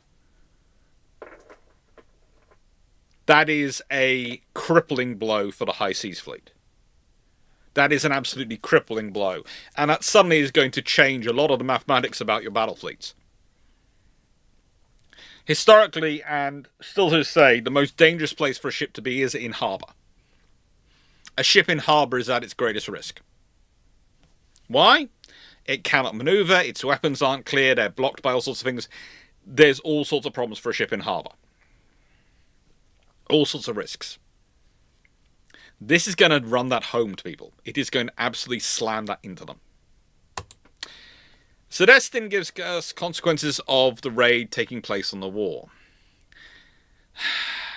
Well, I put some maths up here.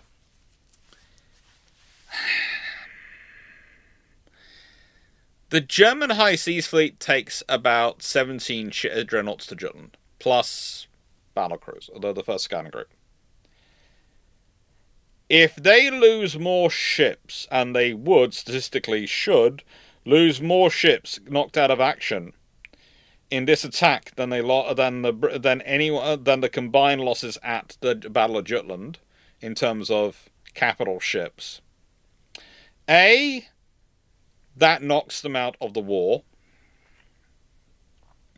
and B, and this is probably more important, it forces them to withdraw. They are probably withdrawing to as far from Wilhelmshaven as they can get. They're probably withdrawing deep into the Baltic. They are probably withdrawing deep. They're probably withdrawing to places like Danzig, somewhere like that, as far away from the North Sea as they can physically get them. And that's a problem for the Germans. Because losing the ships is one thing. Withdrawing is going to be another, because it's going to delay their ability to respond. Losing the ships means that the Royal Navy now has such a sufficiently large advantage the Royal Navy can afford to lose ships, a lot of ships, and still be dominant power. And that's going to make the odds and costs, potentially, of forcing their way into the Baltic look that much cheaper. But being forced back, meaning that your reaction time to someone forcing themselves into the Baltic with your heavy units is going to be that much more delayed, and you're not going to be able to attack them from either side. You're going to just definitely be coming from the Baltic side, rather than being able to pop through the Kiel Canal and maybe position yourself where you go.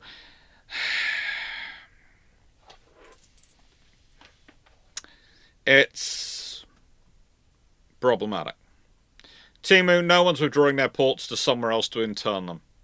The Germans would not be withdrawing their ships to Helsinki and Turku to be intern them. They're not. The Germans are not going to be giving in. If they withdraw their ships and intern them somewhere in an allied nation, they've just handed the Baltic undisputed over to the British, even the Russians.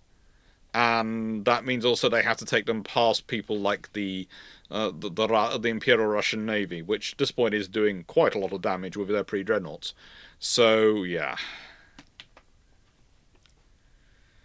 Michael Cookers, we're on Hoshi Flot repair teams.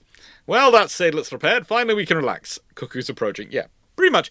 It's the sheer amount of damage they would be taking in this battle would not be good. So, what can we say? Consequently, the earlier the raid takes place in World War I, the bigger the impact. It takes place in December 1916. That's going to change 1917. The Germans are going to be fought with one of two things. Either if they launch any offensive in 1917, they are not going to have the troops to secure their coastline. They either put troops on their coastline to prepare for a potential amphibious assault by the British into the Baltic, which they're going to expect the British to launch, or they ignore it and hope the British don't launch it. I don't see them doing that. And the British might launch. The British might carry out raids. The British don't even actually need to launch an amphibious assault. They just need to carry out enough of a raid, enough options, that they put the idea in the German High Command's heads that the British want to do it, and the Germans are going to have to withdraw forces to cover it. And that's going to weaken them. They won't be launching any offensive in 1917. They won't be launching any sort of land attack in 1917.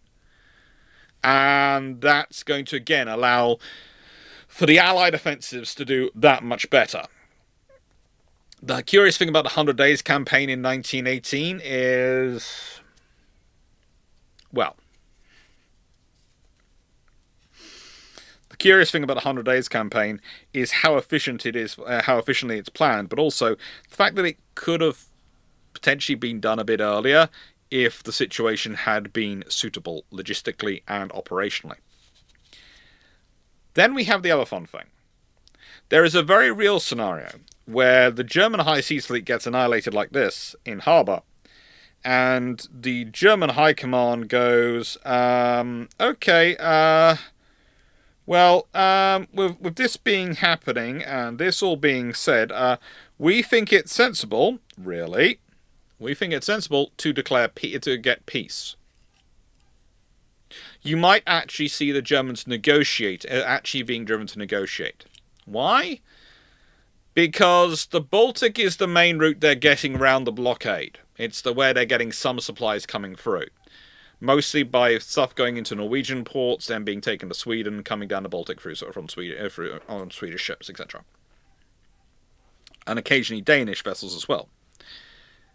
If the British can get any force into the Baltic, and again, this is a scenario where you are going to be facing the likelihood of the British starting push ships in through the Baltic and the scenario is very, very high. It might not even be capital ships. They're already trying to pushing submarines through the Baltic to trying to get to Russia. I could see them pushing cruisers in quite happily. And Royal Navy cruisers getting into the Baltic are just going to be non-stop trouble for the Germans. So, this follows a volunteer per order settlement. There are armistice discussions. There are discussions. This could well be the blow which forces the Germans to go, okay, we want to negotiate. Now, the thing is, a negotiated peace in 1917, after this kind of operation, is going to be very different to the one agreed in 1918. Is it going to lead to a general disarmament of Germany? Yes and no. There hasn't been land battles. There haven't been the troops aren't pushing towards German territory like they are historically. The Germans probably have to give up all their land gains, but there is probably some other stuff on the side to negotiate. There are some discussions. The one fun thing with all this is that a Soviet Union might not happen in this scenario. Why? Because, well, the October Revolution takes place in November 1917. If war ends before November 1917, and the Mensheviks have managed to end the war, and have managed to end the war as a success for Russia by being on the winning side, and they've got food and stuff coming in, they might be able to hold off the Soviets, and you might have a very different Russia come out after it.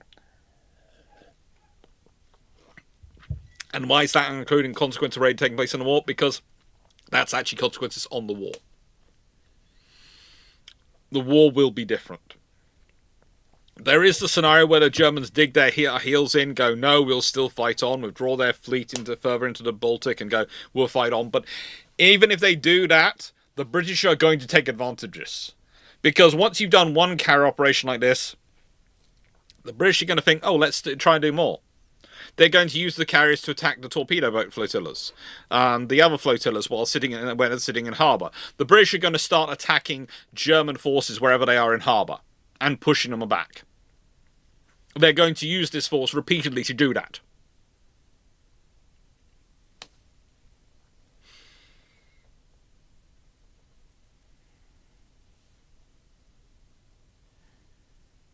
The reality is, I think this sort of scenario actually does lead to the war ending earlier. I don't see it necessarily being the Treaty of Versailles, League of Nations negotiations taking place. Mainly because, realistically, again, as already pointed out in the chat, the Americans aren't as involved yet, so that means Wilson's not going to be able to get involved with 14 points as much. But also, and this is the really big thing, it's going to be still at the point at which it's going to be a British-led victory. And it's going to be considered a bit of a naval victory, especially if the collapse happens after this strike. So it's basically going to be, okay, so Jutland, and the framing is going to be, Jutland secured control of the sea, this is how the Royal Navy used control of the sea. And that's very much going to be the framing of it. It's going to be framed as a 1-2 punch. Maybe a 1-2-3 punch with Dogger Bank added in as a preamble. That's going to be very much the discussion of it. It's going to be focusing on that so it can be seen as a successful war.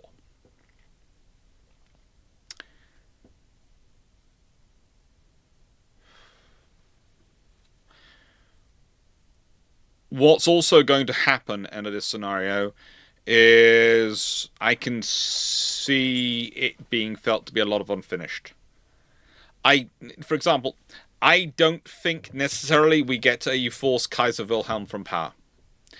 I think you can possibly change Germany, but there won't still be...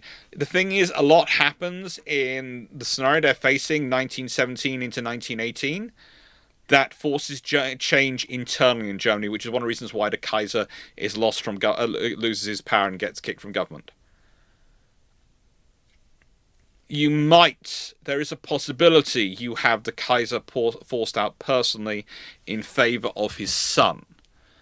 There is a potential that, Kaiser Wilhelm is forced to resign and,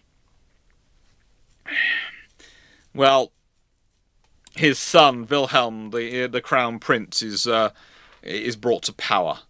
There is that's a possibility. That is quite a strong possibility. I must again remember that in 1918, he is 36. He's in his mid-30s. He's perfectly acceptable to a learning people.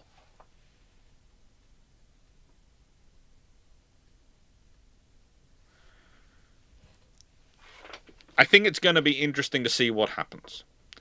I think the diplomacy is very different if it's 1917 than it is in 1918. It's amazing how different a year of war will make things. And so that's going to change things a lot when we start talking about this. Constant raids are taking place on the post-war. I don't think you have the naval treaty set up. You don't. There's also the scenario that with this having been potentially a great naval victory,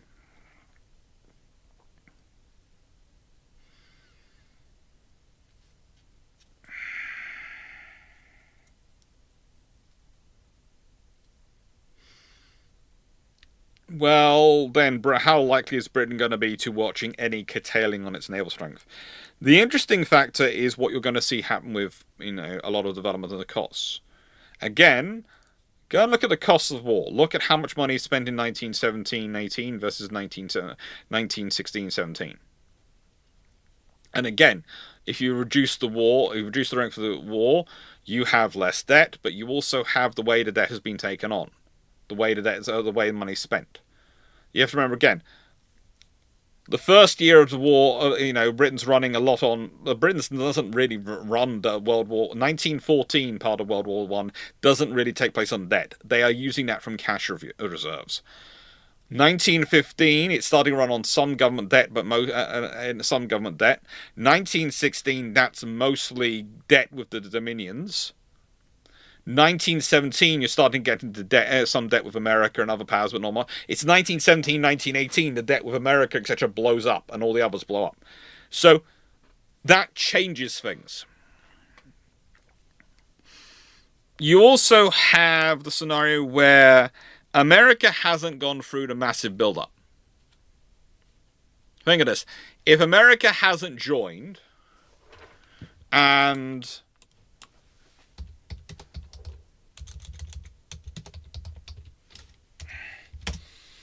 the US didn't join World War I till April 1917. So, and this scenario, the peace could well be negotiated at this point. So America, even if they did join in April 1917, are not joining for a long war.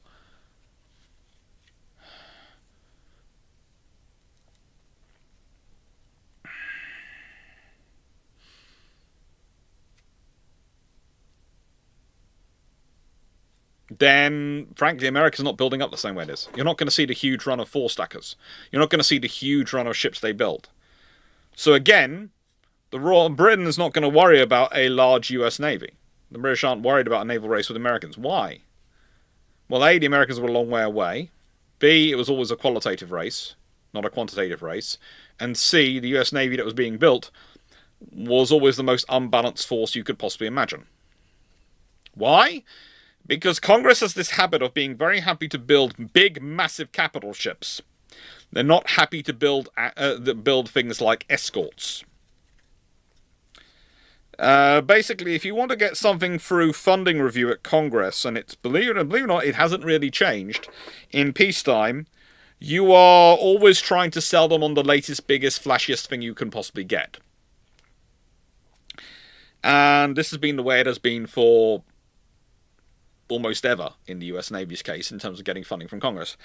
But you try and get them to fund destroyers. The best example I tend to give that is the 1938 versus 1940 Two Ocean Navy Acts. Go and look at how many destroyers they order in one versus in the other when war's already begun. Now,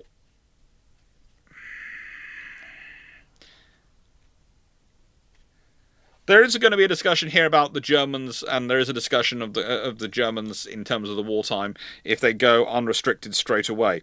The problem is the number of submarines they have available and the force structure they have for the submarines available. And more importantly in all this, the problem for the submarine operations, etc., is that the Royal Navy is going to start attacking them. The first thing the Royal Navy is going to do after attacking German the battleships, the Hoche Sea Fleet, is they're going to start attacking the submarines and the U-boat docks. And you have to remember, they don't have the massive concrete U-boat pens like they build in World War II. They are mostly in regular docks. And again, the Cuckoo, as designed, can take a single torpedo. But you don't need torpedoes to hurt submarines when they're sitting in the surface. You just need a bomb will do enough damage to stop them being able to submerge. So you take a lot of bombs with you and you can do a lot of damage very quickly.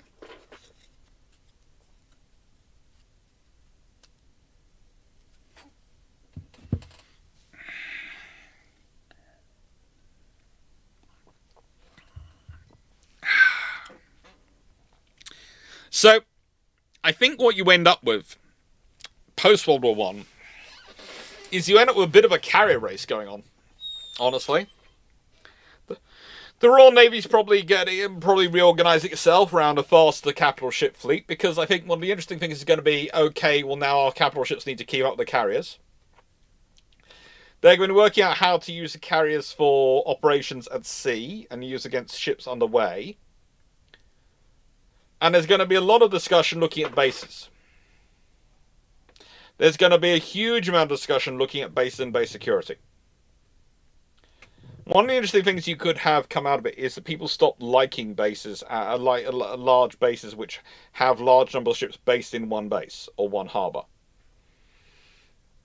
I could see it having long-term consequences for places like Scapa Flow, like Pearl Harbor, like Gibraltar, like Taranto, like the various Japanese ones as well, which they use. The big, a big base where you've got a lot of ships stored in one base could be is a prime target to attack. So you have to defend it. The scenario is also going to be that once you've done this in World War One, you've let the cat out of the bag. Everyone knows you can do it. There are going to be a lot of operations to try and defend against it. Torpedo nets, but air defense scenarios, they're going to be thinking about what we're going to do this. I think also, and this is the important thing, the RAF is formed on April the 1st, 1918. That's after a concerted campaign through 1917. If the Royal Navy's carried out this operation in 1917, then the Royal Navy has the claim to keeping the RNAS separate, and probably will do, because carriers are now going to be an essential part of their strength. If it's carried out in December 1916, there is a possibility the Royal Air Force doesn't get formed at all. Because the war ends, and then what's the impetus to change it? The Royal Navy just delivered on this massive strike capability. Why would we form a Royal Air Force when the Army and Navy have done it? Why would the Army and Navy want a third competing service at that point? You see, there might well be people making campaigns for it, making statements for it, but it's not needed to. Air power is being perfectly well effectively orientated and used by the existing armed force structures. Why do we need a separate service? That could have a massive consequence. That could have a massive consequence for everyone.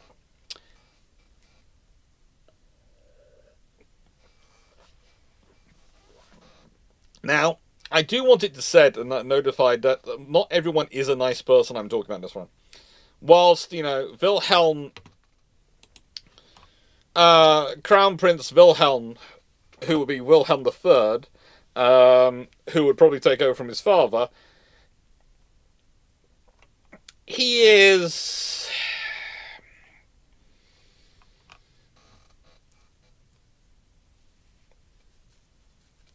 an interesting soul. He got involved in politics a fair number of times. He was fairly right-wing and did occasionally consider running for president. He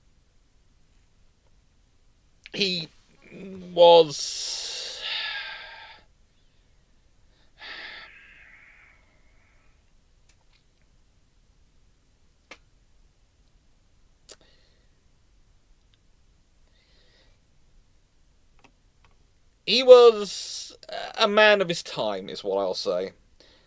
But the scenario is, if he comes to power because his father's basically been forced out by Allied powers because of what he's done, the one scenario he's not as massive fan of building up the Navy. And the big thing about this is I think whatever treaty comes out, and it will be a Treaty of London, not Versailles. It will be a Treaty of London. It will be, you will bring your negotiators to London under the guns of the Royal Navy. And you will be told exactly who won this war. By what means. Scenario. It's going to be a very interesting negotiation.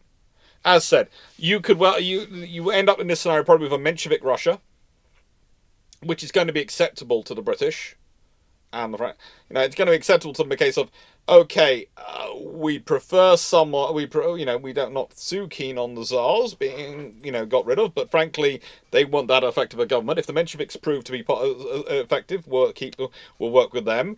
Don't kill off the Tsar family. You might end up with Russia becoming a constitutional monarchy. Imagine that. Russia as a constitutional monarchy. That would be a recipe for fun for the next 50 years.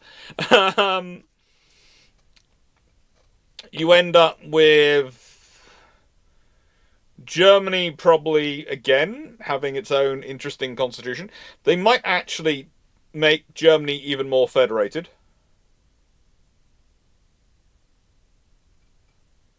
And the other scenario you're probably going to get going through this one, and it's an interesting fun bit of the fun side to go through, is a lot of the, and this is going to sound strange, but I want to make this clear, a lot of the subsequent theories about the war are going to be different.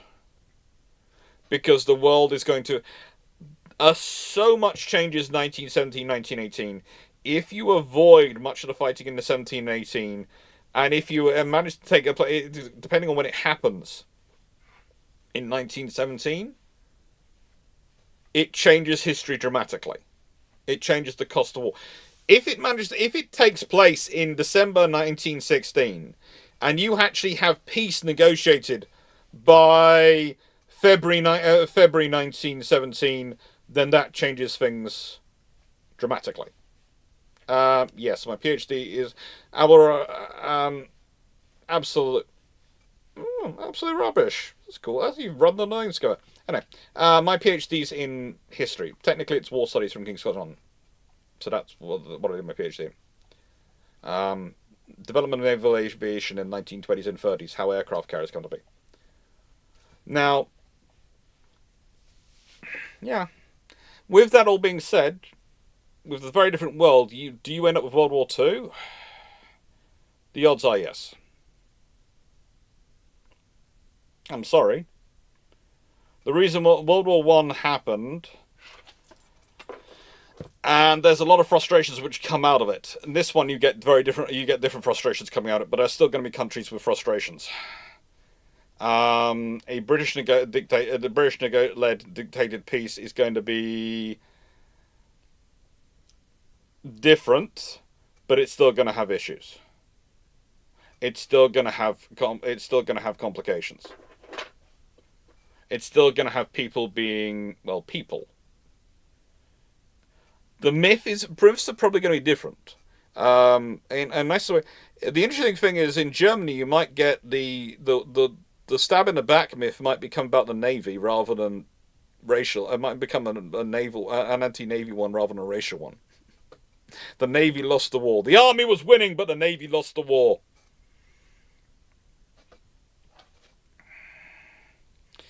But you're not going to have the 100 Days campaign. You're not going to have those sort of scenarios. You're not going to have the bloodletting and the rest.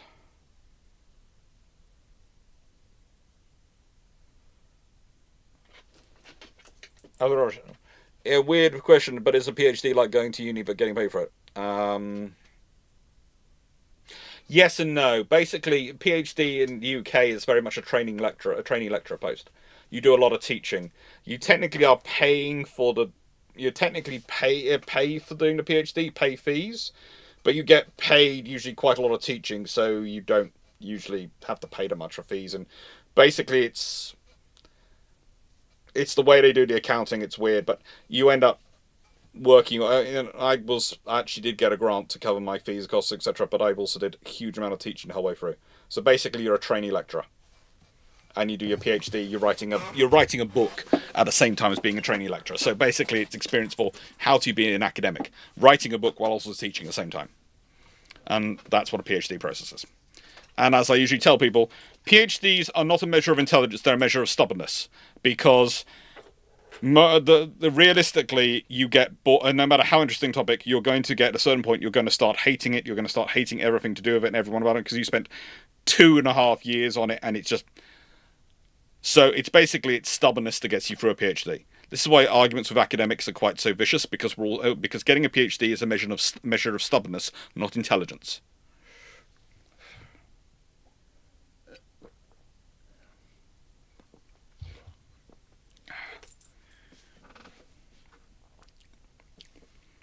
British dictated peace would probably leave, in a nice way, knowing Britain, we'd probably limit the Germans even further on in terms of their ship production, but would be absolutely maximizing some of the other options. In terms of... that one? Yes, that one's alright.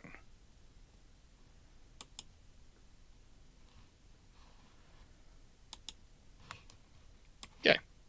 Questions come up. We'd maximise it in terms of the naval power and naval strength.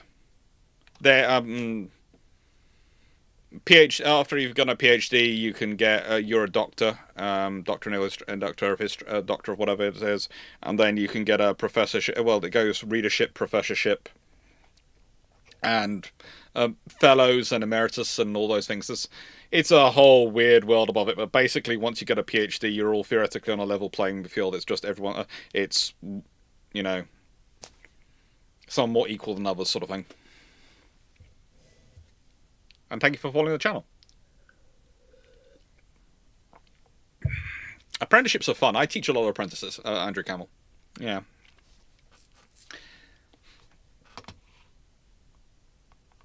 So, let's see. First question, which was... Before I open up, I get the new questions in. Let's go back to my hands up. How many carriers does Britain have in the preamble of the Washington Naval Treaty? I don't think the Washington Naval Treaty happens under this scenario. I really don't. Britain's not going to kneecap the German economy because they want them to pay them back. They want to pay the debts. But Britain is going to kneecap their industry, their maritime infrastructure and industry. They're going to focus on land stuff as much as they can. Exactly, Carrot. Reasonable army, no way to get them off the continent. Reasonable army to keep the French and the Russians and everyone else busy.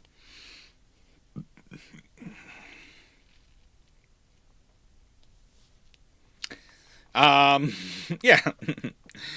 At Palmetia, missed the start, but how do you see the Washington Naval Treaty happening now? I don't see it happening, but I do see, for the interesting one, I see the start of the Pacific War happening if it happens at all.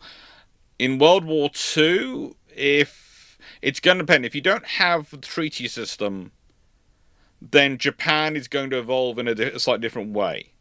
How Japan evolves is going to depend on the relationships, but if they're still going down the same route, which they've really got the stuff going through it, and frankly they've still got the League of Blood and various other things going on, then probably Japan, without the treaty system, either bankrupts itself with its army and navy funding, or gets into a massive naval race with the Americans, which the Americans will then stomp them in because they'll actually invest in the infrastructure and actually build earlier, and the British will be building enough to make sure they're ahead of both of them, but just watching going,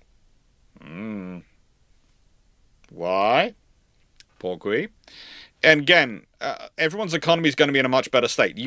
One of the things that interestingly might not happen is a lot of the Spanish flu and those sort of things which spread around, which cause massive destruction in this period in the 1920s, might not happen because you've got you've had, how to put this, you've got just that bit a bit better off economies and people and population. They haven't been worn down just that much, just to the level that they will have been when it not traditionally hits. There's not going to be a UK versus US war. One of the things you always have to remember about the UK and the US in this period is we talk a lot. We talk an absolute lot. And it's one of the interesting things, again, is that a lot of people make a fuss over the naval race, and then you look at it and the stuff between Britain and America, but it's a qualitative race. And what I was explaining is Britain and America aren't going to go to war with each other because we're the ones who go, look at the new car I've got parked in my drive. They're like a couple of friends who like to have, who's got the fanciest car, who's got the prettiest girlfriend, who's got the, that sort of thing. Very juvenile, but it's the point about mentioning the girlfriend, the point in. But that's the relationship. They're those kinds of friends by this point. Because pretty much since the War of 1812, for the last 100 or so years by this point, Britain and America have usually found themselves on similar sides of debates and working things out. Even with administration changes, they tend to get along quite well. And you also have to remember, one of the things that's less talked about is the fact that there are a lot of societies in America which are about supporting friendship with Britain. The Anglo-American societies, I think that I've got a book on one of them at least here. the Pilgrim Society, are one of these lesser-known societies, unlike the German-American societies, etc. But they are very successful about making good relations between the two countries. And they do have a lot of good relations going on. And we're talking about a period where the senior naval architect in John Brown is an American, in British Yard in Scotland is an American. Two of the American yards have senior British naval architects in charge of them. They're basically, it's an absurd level of integration in going on in the Anglosphere. You wouldn't get Green Party versus Trump admin in this period. Absolute rubbish. We're talking about the 1920s. I'm sorry, but Donald Trump wasn't born yet, and the Green Party, in the nicest way, if the Green Party turned up with their politics in 1920s UK, they'd be looked at as if they were nutters. They really would be. So yeah. It's not, there's too much talking going on. There's too much integration in this period.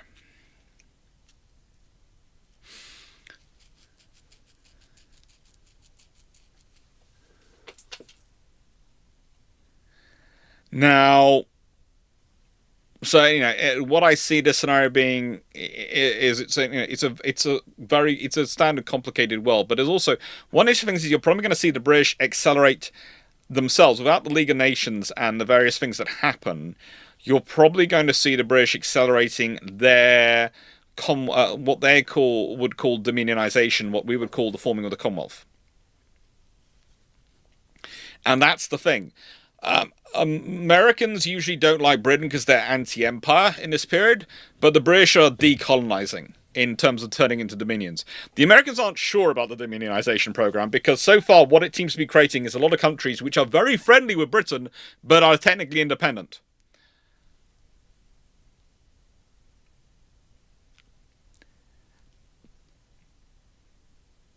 This is the reality of it. The British are pushing down that route, and the British are going to keep pushing down that route. And so you might actually see that without having had the war go on as long, wear out the British population as much as it did, you've got a more of a process for pushing that forward. We've also about the League of Nations, the various mandates and all these things. You might actually, because the British really didn't want mandates.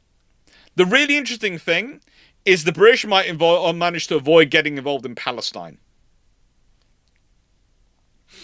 They might still end up in Palestine, but without the whole stuff that happens in 1718 and dealing with the Ottoman Empire, etc., and the scenarios that happen, they might end up not having to run Palestine.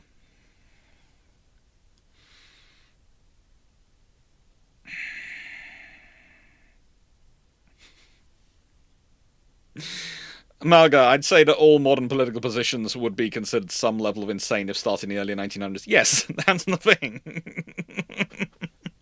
It's just, if ever you want fun, just imagine the slogans. Whenever you hear them on television from any political party, imagine them saying them 100 years ago. And if they're effective, then they're that simple.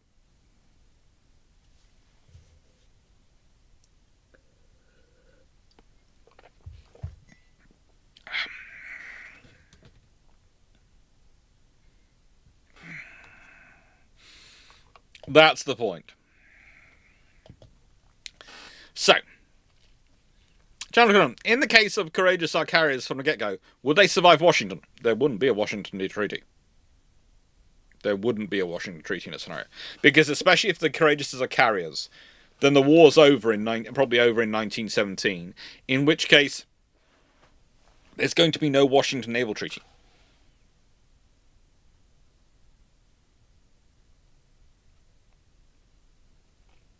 Because the odds are in that scenario the war's over before the Americans join the war, which means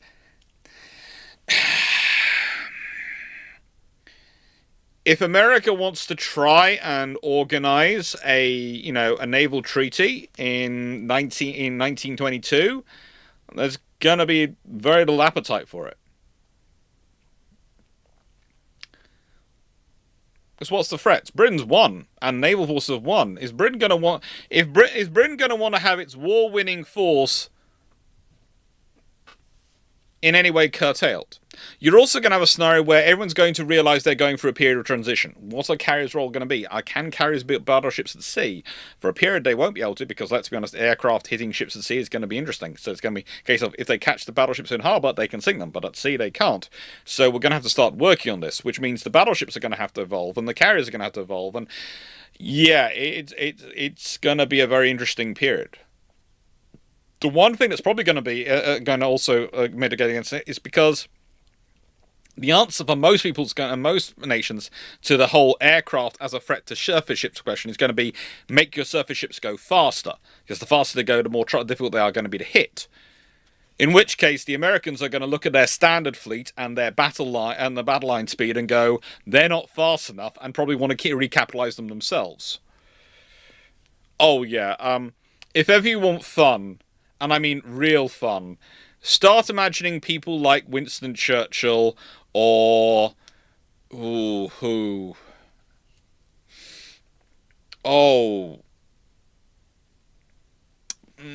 let's see, Winston Churchill or Teddy Roosevelt or someone like that dealing with modern day politicians. It's kind of like a case of, yeah, you would be able to, you'd be very good at the small point scoring versus them. They'd smash you in any debate. And the thing is, again, is that in this period as well, is that who's going to be fighting who?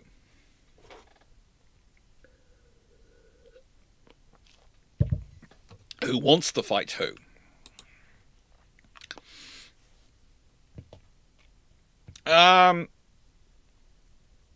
Let's see, Bizek hasn't come up to see it, the visibility yet. Let's make sure it comes up. Bizek, what effect would successful relay a reliable Kettering bug be in a scenario like this?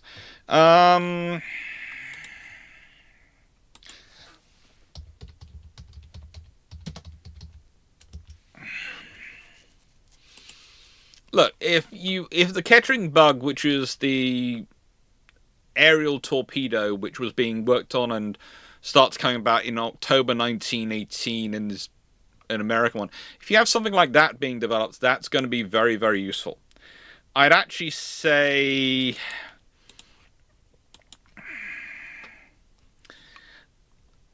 there are various designs going on in terms of weaponry at this point, and I would say if you had a strike like this happen in 1916 and cause the end of the war, I would say uncrewed assets, or as the British were calling them, distantly controlled options. If the Royal Navy, I think it was called the distantly controlled boats section, DCB section of the Royal Navy. I think if you if you've got these sorts of things coming up, they're going to be looked at as options and things to develop on. But again, the trouble is going to be having secure radio links that provide enough data to control them and actually manipulate them. And that's the main limit with uncrewed assets, has always been communications, not the assets. You can build the assets, it's communicating with them. Why have you suddenly gone weird?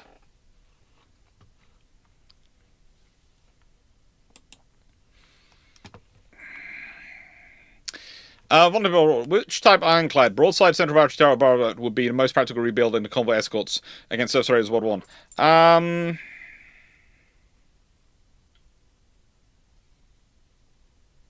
Honestly, it's going to sound strange, but probably ironclad. They've got the best sea keeping of the lot.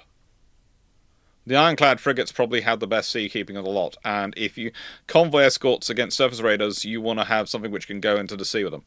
And the surface raiders aren't usually armed with anything that big. You know, there's that whole battle between a pair of ocean liners where one's got 4.7-inch guns and the other German one's got 4.1-inch guns and basically 40mm pom-poms. They're really low. They're really, really weak armament, so you really don't need much. Barbettes probably quite useful as well. Stanislav, if we can push it up again to done. Did anyone ever try to use Zeppelin-style lightened aircraft for torpedo bombing?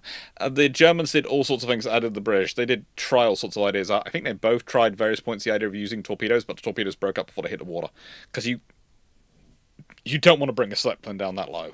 You don't want to bring that sort of aircraft down that low. You really don't.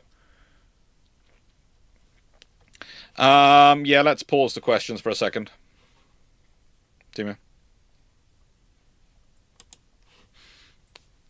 But I will said I'll answer for the next few minutes, and then I will go off a break and get some to his snooze times, and then I will be live doing Pirates of the Burning Sea. Thanks, Jonathan Moon. Leslie, was the German shipboard accommodation, or lack of it, was that a factor in the Scarpa fall incident, or was it just the Kriegsmarine getting... it wasn't really a factor in it. It was one of the reasons why they had such few crew on board, because the British turned around and realised they couldn't actually physically accommodate them for that long. The German battleships especially, were not designed for long-term cruising and accommodation of crew. That was one of the things. The battle cruisers could accommodate long cruises with their crew. The German battle line was not designed to accommodate people for a long period of time. They really weren't.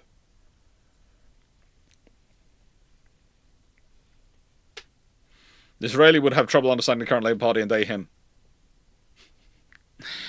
Gladstone would be the fun one with the current Liberal Democrats. I could just imagine Gladstone with the current Liberal Democrats going, "We want to be part of the European Union." You what? It's just something like the European Union or something, organisations like that would not even occur to the politicians of the 19th century as a practical possibility.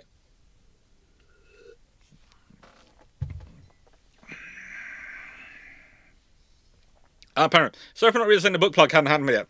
How well were the Luftskrieg aircraft positioned to defend? Really not well positioned. Really not well. Look, no one is expecting this kind of thing. And that's one of the reasons why I say you'd have to launch it very quickly, is you get the carriers in service in September. You would have to launch it quickly before the Germans figured out what you're going to do with them. What these ships are for, and what these ships could do. And so there's, it's going to take a while for the Germans to get the information through, because you have to remember, the British have better information about the Germans than the Germans do about the British. The British have set up one of the world's best intelligence networks in sort of 1914-18 inside Germany. They have great sources of human intelligence going on there. They also have them pretty much penetrated as far as their communications go. And this is one of the reasons why the Royal Navy is consistently able to position itself as well as it is. And so, one of the problems the Royal Navy has is often it suffers from too much information, and that leads to confusions. Again, as we've talked about with Jutland and various other scenarios. So, yeah.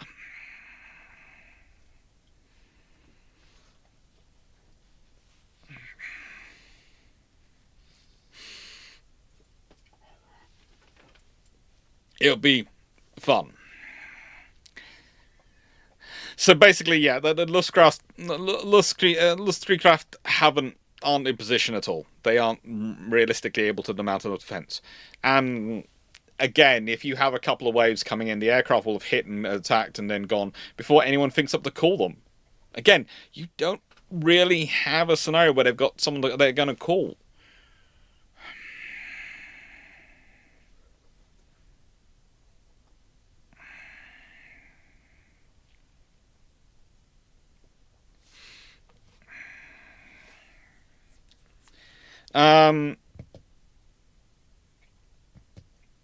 Carl Gasberg.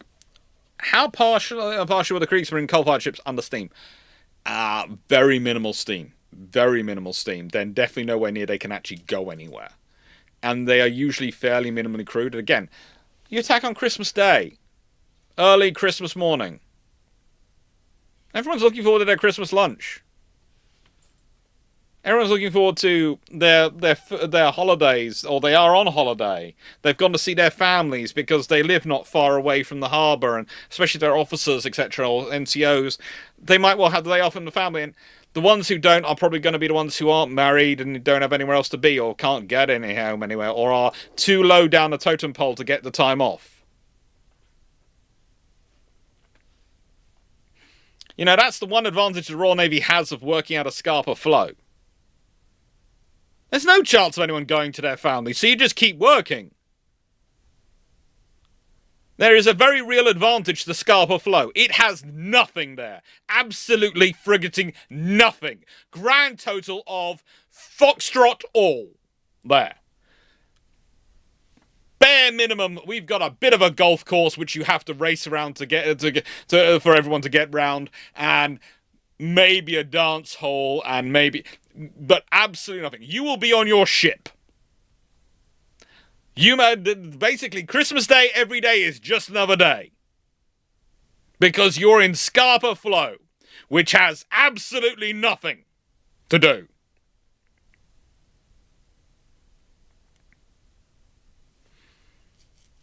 Whereas Wilhelmshaven, you have family, you have everyone there. There is a difference.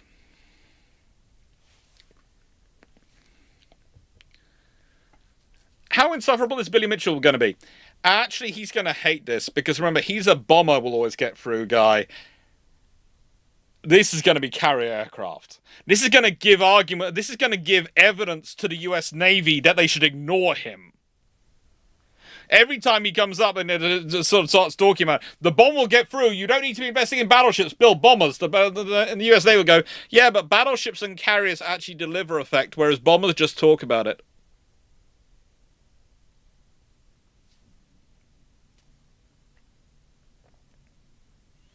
Kirkwall is nice. Kirkwall is lovely. Just think of the size of the Grand Fleet, and think of the sheer amount of personnel in it, and then think about the size of Kirkwall, and think about how much space there is for them there. They do have their own booze, yes. You know, lovely cathedral of a dragon, yeah, dungeon, yeah, that's lovely. There is nothing at all for them to do. That is the great thing about Scarpa Flow. You know. I'm sorry. One of the things I do think sometimes when the Royal Navy was selecting Scarpa Flow is that some of them went, yeah, we want a base where our crew are going to be able to focus on fighting a war and not on anything else. So we're going to put them in at the place which is actually freaking difficult to get to. And also, Mitchell doesn't get his time in Europe, so doesn't get to make his great case on all of the status things. So a lot of the things which happen, which give a lot of credence to some of the arguments, the US aren't going to happen in this scenario. This segment, probably. Look, if you want to go for a lovely place to see Scarpa Flow, to see the beautiful nature, to wander around, it's lovely.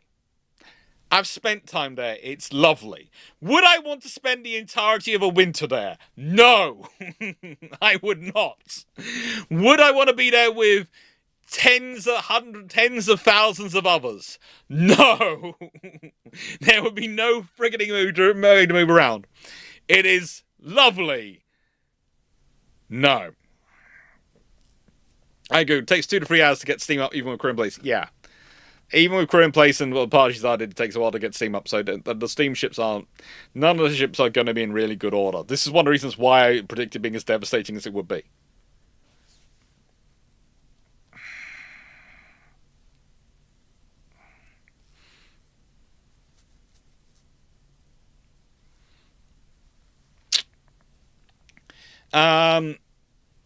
Listen, where would High Seas Fleet go after? Kiel, Danzig? I think Kiel will be considered too close. I think they go to Danzig.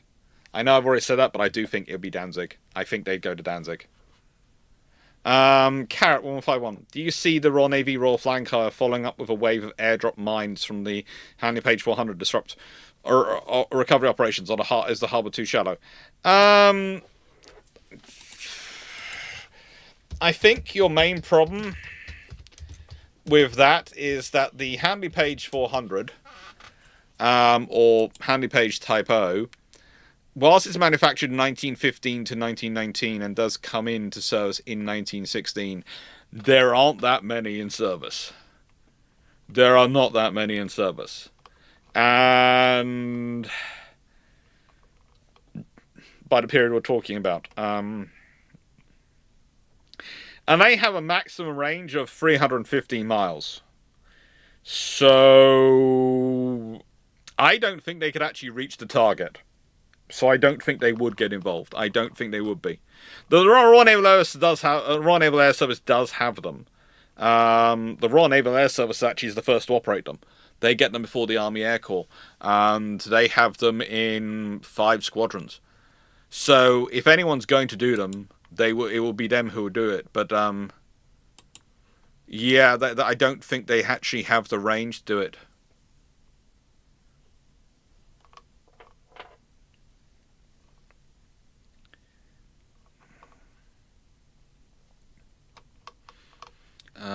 And I don't think they have enough of them to be able to do it in this period we're talking about.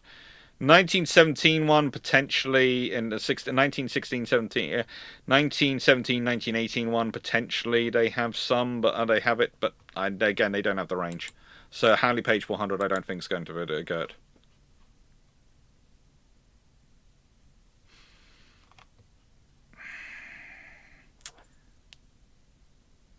Guys, for seaplane tenders, or joining into the strike for doing a follow-up, I don't think so. I think the seaplane tenders, if they're anywhere going to move the ground fleet, to provide them with reconnaissance and capability and support capability that way. I think you could see seaplane tenders eventually being used when they're looking at going into the Baltic.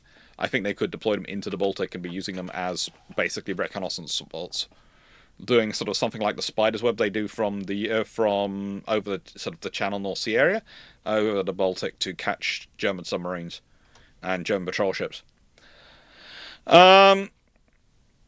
Carry on forward. So with a class of 4 Hermes-style ships, how do you see this hindering the post-war evolution of Royal Navy carrier design if they have such a successful first strike mission? If they have 4 Hermes and they also have the Courageouses and they have whatever else they're building at that point, they're going to be useful. They're going to be part of it deployed around the world. Basically, they're going to be useful ships. But again, in a non-treaty scenario, those ships will survive as long as they're useful. When they're not useful, they'll be got rid of and replaced with new ships. That's it. So, again, more ships is more ability to learn and gain experience. More ability to develop your capability. So, yeah, it's going to be useful.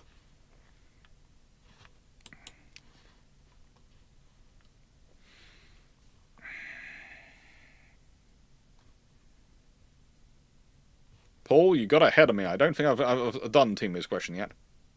Oh, I did answer that one. I just answered that straight. No, they're not withdrawing to Helsinki or Turkey to be returned.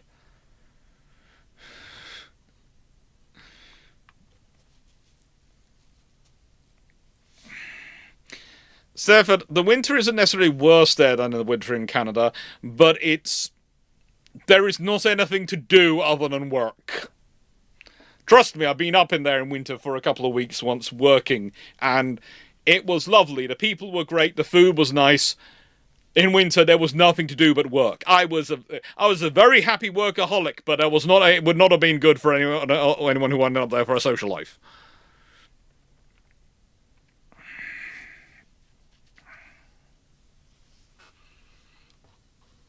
Carol 151. With the High Seas Fleet, improving the danger of harbour. Would this hasten the Royal Navy's plans for an oil navy and more work done to bring in refueling at sea as a monostyle quote? Could well accelerate that. It could also accelerate, and this is going to sound strange, the Royal Navy's approach to task group operations, because the Royal Navy's already sort of working out by the end of World War I, and in fact they're very sure of it by the end of World War I, that future wars are not going to be battle line operations, they're going to be task group operations. So they're already sort of working through that idea. But Zek, maybe a two-parter. If a 1916-17 raid is done and Germany goes to peace talks, how soon will Austria and Osman sue for peace and will Germany intercede? They'll go in as a group. Literally, if Germany's going in 16-17, then the others aren't carrying out. Not unless they're really stupid, and Austria-Hungary isn't that stupid and the Ottomans aren't that stupid. If Germany's doing peace talks, Germany's basically the one keeping the entire alliance going. If Germany's going for peace, then they're not staying in it.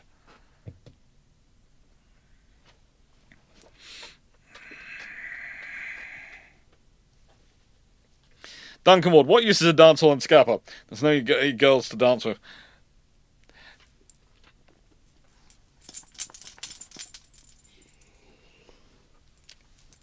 There were arguments.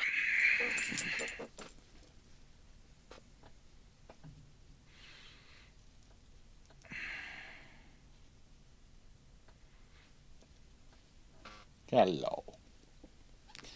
You basically decide you want to be fast again. Okay, alright. So, Ramol, do you think the UK could do... This is not kind of in... Ramol, don't take this the wrong way, but this isn't kind of... That's a cruise ships question for tomorrow, not a question on this topic. So I'll say, park that for brew ships tomorrow, okay? Tonight we're talking about this, which was a Patron question. That's a brew ships question for tomorrow. That's, especially when it's a Saturday and the brew ships is Sunday. I kill calm in going, park it for Monday, park it for tomorrow. If it was Thursday and, you know, it was going to be that much further away, I probably would indulge you, but it's Saturday, the literal brew ships where I answer current affairs and naval history questions all for multiple hours is literally tomorrow.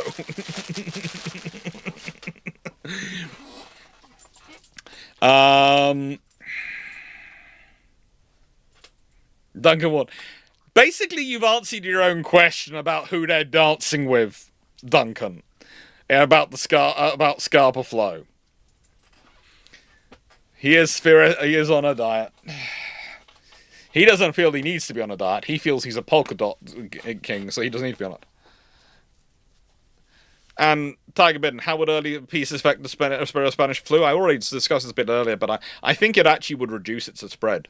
I think it would lessen its impact, as everyone would be in that much better health, and by the time it broke out, if we consider when historically it broke out, and things, people would be in that much better condition. And again, underlying health of a population is a big impact on how well you do in these kind of crises. Okay? Underlying health can have a big impact. So you want to be a healthier population. You want to be fitter. You want to be, you know, in a better position. Given his penchant for innovations, would Fischer have fast-tracked a raid had he stayed in Paris for Sea Lord, or was he so focused on Balkan plan to preclude other options? He's literally the one arguing against aircraft carriers at earlier points, so yeah, he would be causing more trouble. He basically oscillates around. He has a vision for how to do these things, and that vision doesn't include those things. Carrot, does Raleigh like carrot? Raleigh is less keen on carrots than Zebedee. Zebedee eats a lot of carrot. Raleigh will eat a carrot, but Raleigh's preference is... Look, Raleigh has a similar approach to treats as his papa. Raleigh's idea of a good time? A sausage roll. That's what he wants. A pork pie. Love them. He will try and take a pork pie out of a butcher's. He will literally go in to a butcher's, if you aren't watching him, and will literally stack there with his nose on the glass looking at pork pies. Now, please note, there is only one butcher's he does that in, because there's only one butcher's he's allowed in, because they invite him in. Okay? I kid you not, there is a local butcher's where we occasionally, when we go walking past, if they see us coming, they go, "Mr. Raleigh, come in!" Because they know he'll want a pork pie and I'll end up buying one for him. This is why I only walk that route about once a month, and it's his special treat. It's a long walk.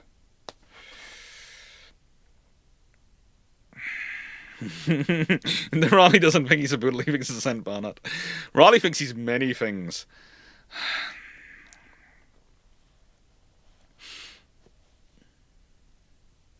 Stafford, given the war would have basically been over by the time USA historically joined, probably would be over before they joined,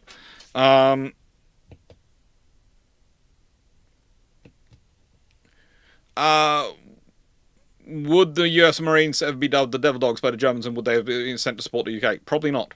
Probably. In the nicest way. Especially if it's the December 1916 operation, I do not see the Americans getting involved at all. If it's the December 1917 operation, the Americans have just got in there, just got involved, and literally the war's over. So they're probably going to claim they were responsible for the glorious victory at that point still, but they're going to have far less grounds for it than they did historically. Because realistically, they were the focus of the energy and the effort coming in at that point.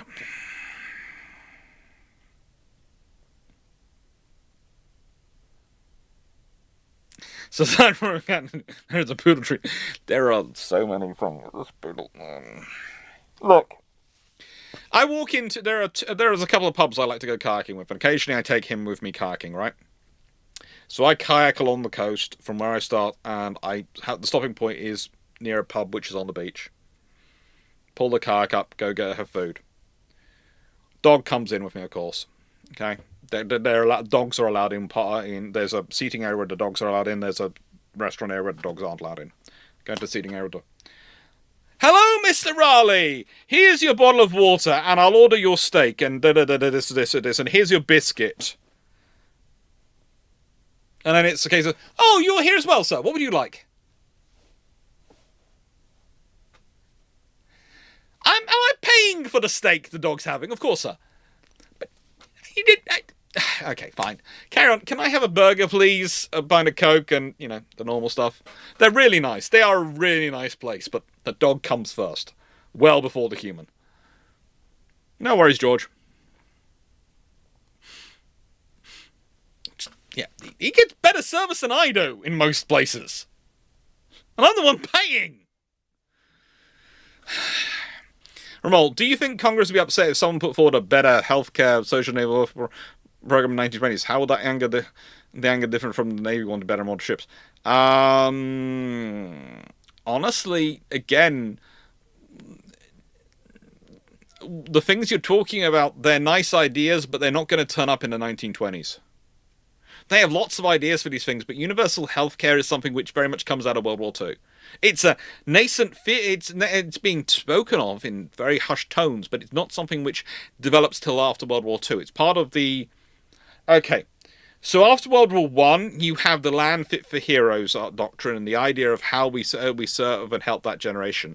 And then after World War II, you owe a massive debt to this generation. And basically, it's well known they're all coming back very well trained in warfare and fighting and all these sort of things. So you'd better treat them well as populations go. They're happy for you to be in charge as long as you're doing what you're supposed to be doing. It's not something you're going to see happen in the 1920s.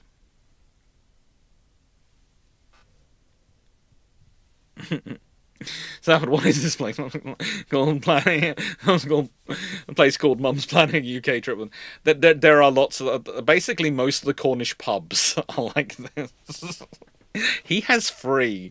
The one which we usually get back to, because we usually go down to Colaborative, which is where a lot of my family history comes from. A lot of my family events come from that area and down the Lizard. So that's where I like to go kayaking a lot if I get a chance.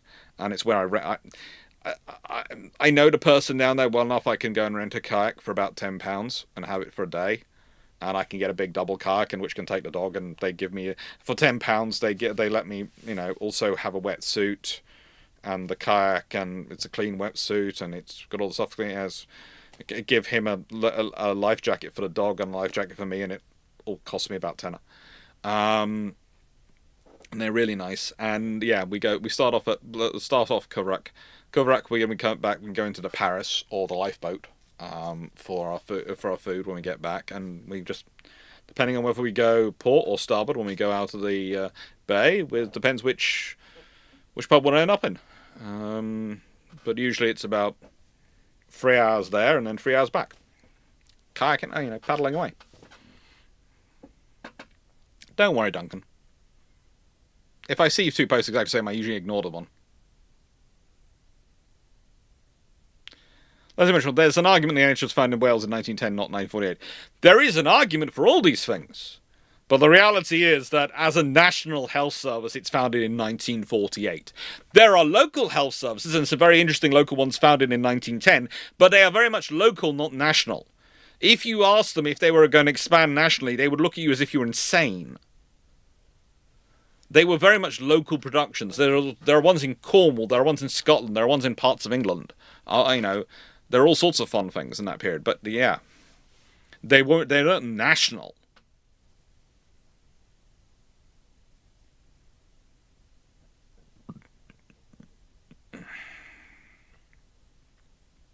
Yeah, the Welsh National Memorial Association. Yeah.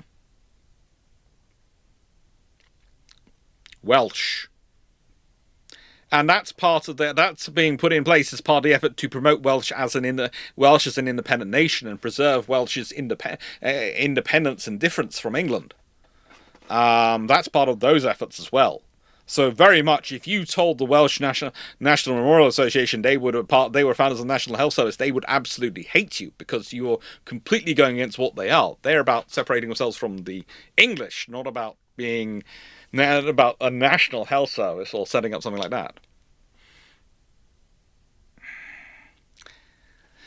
Ramal, if you're a very rich American in the US in the 1920s, are you going to lobby and buy votes from congressmen so the Navy could have more and better ships? Oh, if I was a very rich American in the 1920s and for 1920s, yes, I'd be doing that. But honestly, I'd be running for Congress on those grounds.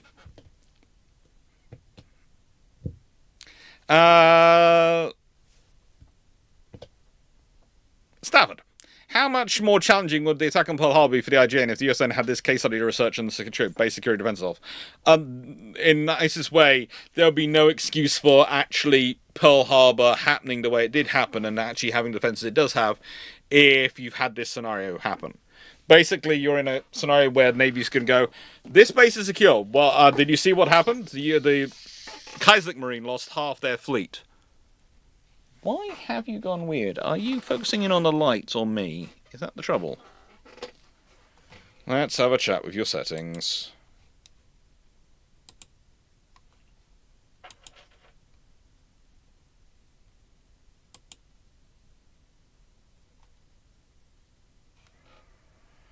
Okay, let's see if that works. But yeah, it'll be interesting to see what they would do. They'll probably still find a way of underfunding things, but you know. I have not drunk an entire bottle of Iron Brew while doing this live. I've merely drunk 3/4 of a bottle of Iron Brew while doing this live.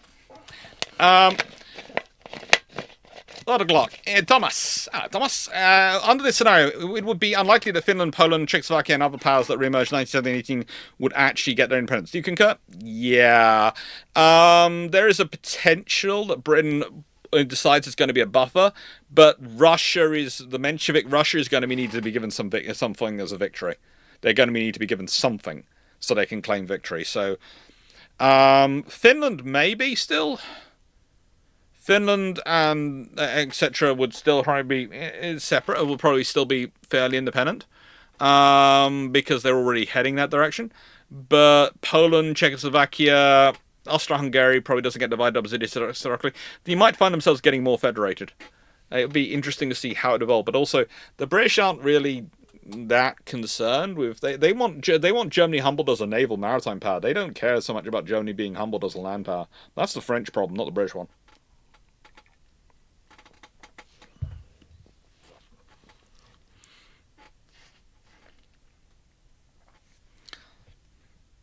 Ramal, how would the behavior of the bomber or US Army Air Corps brass in the US 1920s in terms of US air power? Would the US Army Air Corps push for more power from the Army and more aircraft production? They would probably still be doing that, yes, but that's because they always do that. But the thing is, they'd probably have a more trouble of facing off against the Navy in terms of the politics. And without the formation of the Royal Air Force and those scenarios, then there's going to be less of a case for an independent service.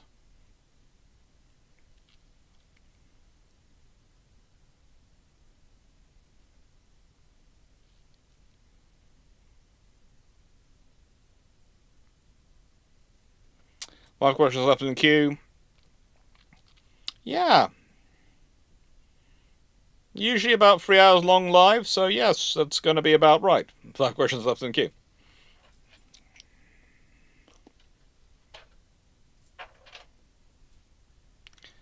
No, please not. I'm not saying a no Russian revolution. I've said Menshevik. I haven't said October. I've just said it doesn't go Soviet.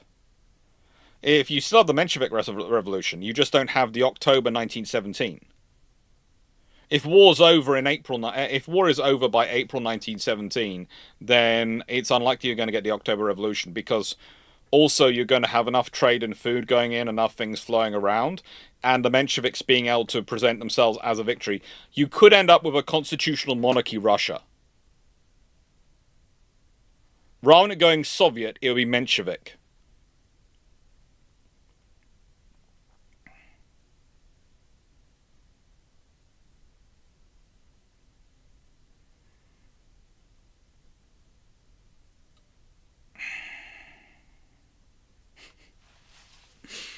So that's the difference. Yeah, and thank you for everyone for liking, sharing, subscribing, supporting the channel, helping grow. I forgot to tweet it out. I was doing a live this evening. Oh, frigate. I should have tweeted it out, shouldn't I? I always forget. I really am terrible. I've got to set it up as an automated process. I really have got to set up a process that it's tweeted out automatically. I really have got to do this, because I forget so often. And that's just terrible of me. Oh.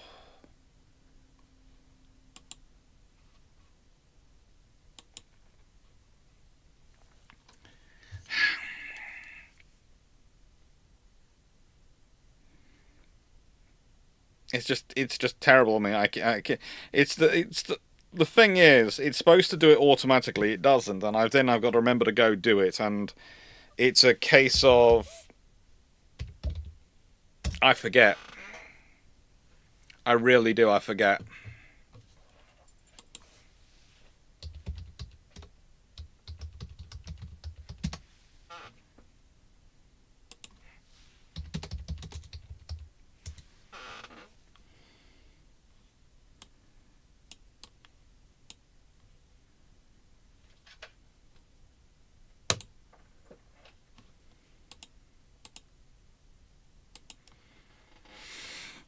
Luckily, the very nice people at Knowledge Fellowship did actually post it out. They did actually put it out that I was on Twitch. So the fact that they do that for me, they're very nice people. They did that. I have no idea why they do these things, but they are very helpful. They post out when I'm live on Twitch doing this stuff, which is, it's nice of them. And I have no idea who at Knowledge Fellowship. Educational content on Twitch. They're nice people. I've made sure I turn on notifications for them, so when they go live, I get told. But oh, I forgot that. That's terrible of me. That is terrible. I've got to get these things, but I've got to get something so automated so it does it automatically. Right then. Ermol. How much different in terms of USN react to carry airstrike against their ports I've destroyed? Do you think? No. Pearl Harbor will be better defended, and you probably would also have the USN thing minimal. Also, it's going to sound strange. You might actually be more likely to end up with battle cruisers and Lexington class actually being built in the US Navy at this point than without it, because I can just see, especially with BT for succeeding Jellicoe, and eventually following on, it ending up being a battle cruiser carrier partnership for task group operations or fast ship operations. So that can be seen as the ideal task group, being something which is battle cruisers and carriers. Sidhu, what do you think of Megami's? Again, that's a question for brew ships tomorrow. Tonight is naval history questions, but Megami's, I'm happy to answer that tomorrow. That's a brew ships question. Which I do every Sunday. I do naval history questions. I answer naval history and current affairs stuff on Sundays. As it's almost finishing questions tonight, I'm going to put that on a bucket, the brew ships tomorrow. Don't worry, that's live on Twitch and YouTube as well. From 7:30.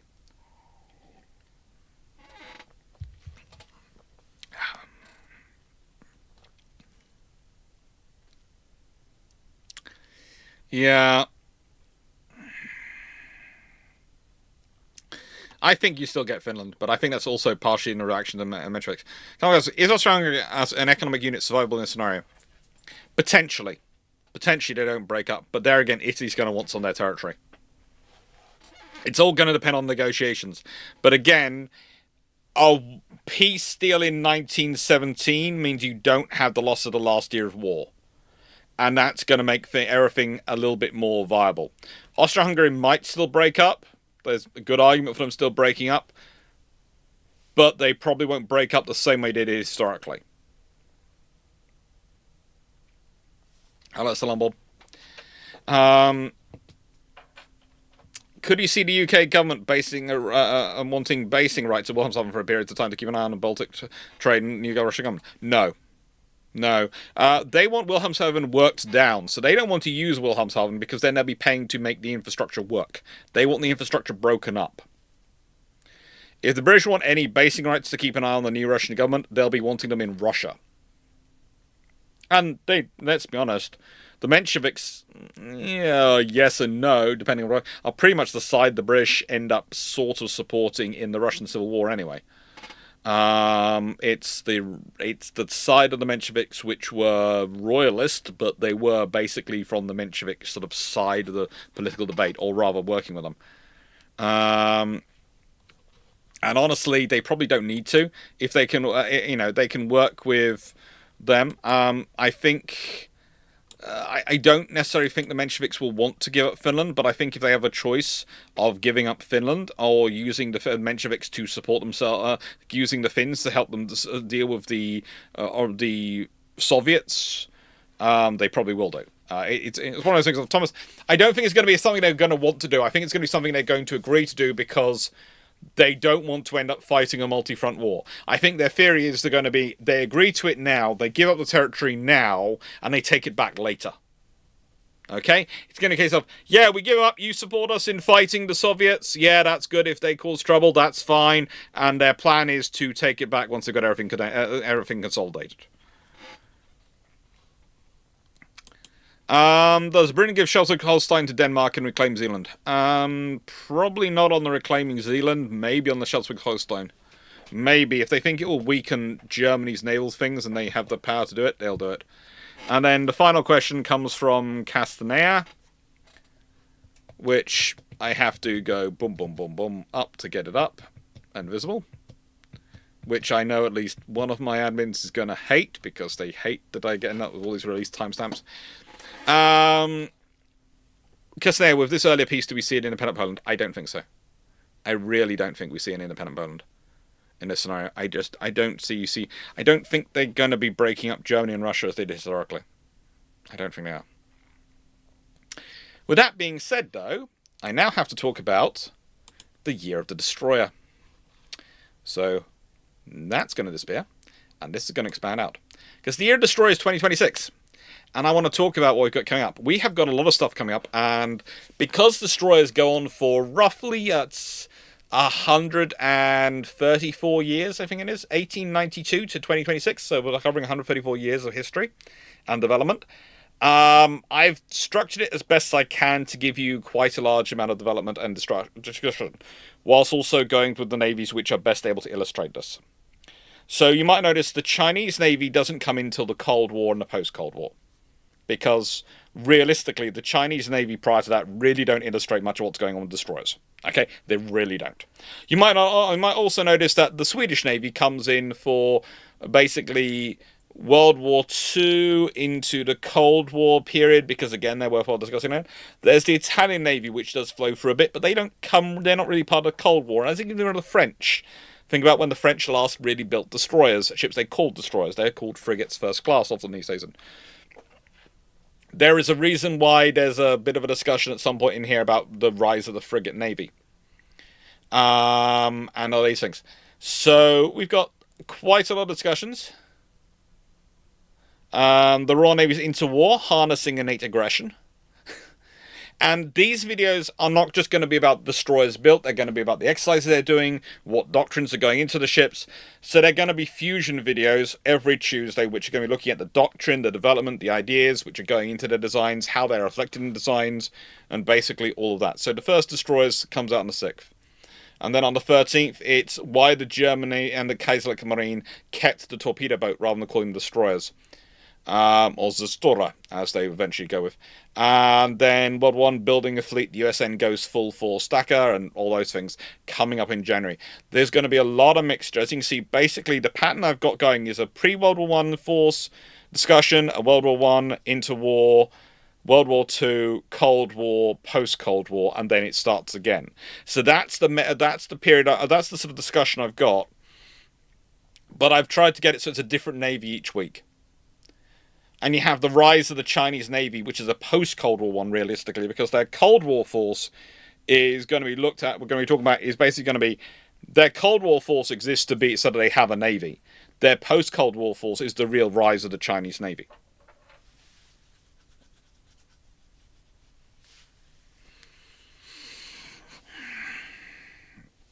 It's going to be, hopefully, it's going to be interesting.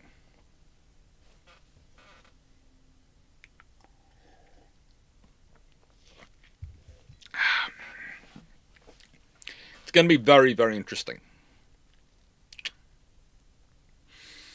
And it's going to be probably a fun year, I hope. And there are some videos which I'm looking at. I'm still debating between the titles of.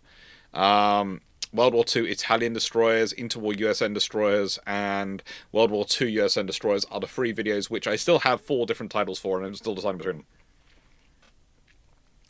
19th century torpedoes, no, but believe it or not, a lot of the torpedo stuff is going to come into the first destroyers.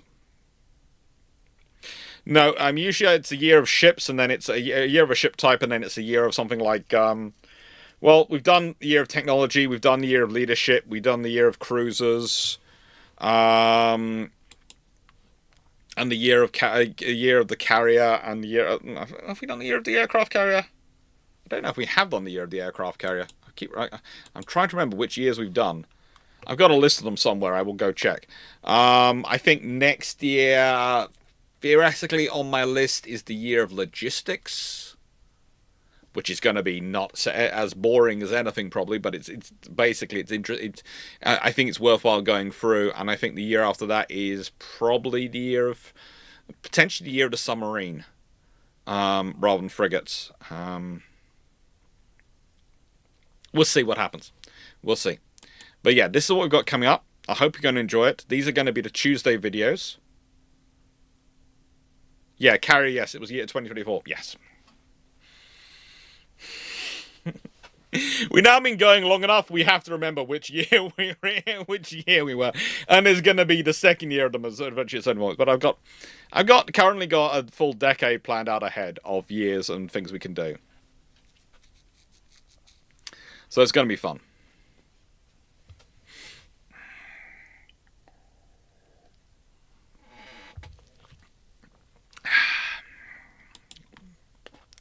Logistics is an interesting part. Tactics is the boring part. They're all fun. They're all fun in different ways, because logistics impacts tactics and tactics impact logistics. And this is one of the things I'm going to try and teach people. Is that, let's say your tactics require a lot of use of heavy weapons. Then you're going to have the logistics to support your tactics, to support those heavy weapons. And, you've got to think about what are your tactics and what are your logistics. You've got to work the two out together. You can't just go, this is my logistics, but that's supplying weapons which don't suit my tactics and don't suit the enemy I'm fighting. And you can't go, these are my tactics and the logistics don't fit. And so you've got to work it out together. It all comes together. Anyway, thank you very much for watching. As said, I'm going to disappear for roughly half an hour, and then I'm going to be back to play on Twitch, to play Pirates of the Burning Sea, where I'll be chatting away with people in with some of the probably some of the admins on the Discord server, and also answering questions from people in the chat on Twitch. So take care, everyone. Hope you enjoyed this one, and yeah. There will be a long patrol of this video come out at some point. I haven't recorded a few of the long patrols over the Christmas period because I spent so much time up in the attic. But I have now run out of metal. I have run out of my ironmongery. I need more ironmongery before I can continue more of the attic stuff. So, yay. Thank you very much for supporting the channel. Thank you very much for liking, sharing, subscribing, helping the channel grow, all those things. And I hope you enjoyed us. I hope you enjoyed the alternate histories, and I hope you enjoyed the way I do it, where I do the history first and then I do the alternate history. I hope you find it interesting, because I think that's the best way to do it, because it's worthwhile looking at the history and it's worthwhile discussing the alternate, because thinking about how close it could have been, and it teaches you quite a lot of value of decisions you're making, how the small decisions build up in history. It's the decisions we don't really think about that really have the massive long-term impact, because it's a small decision followed by another small decision followed by another small decision, which usually leads you down a route which restricts your path. Thank you very much for watching. Hope you enjoyed, and, well, yeah, hope to see you all soon. And hope to see you tomorrow for Warships, especially. That should be fun. Take care.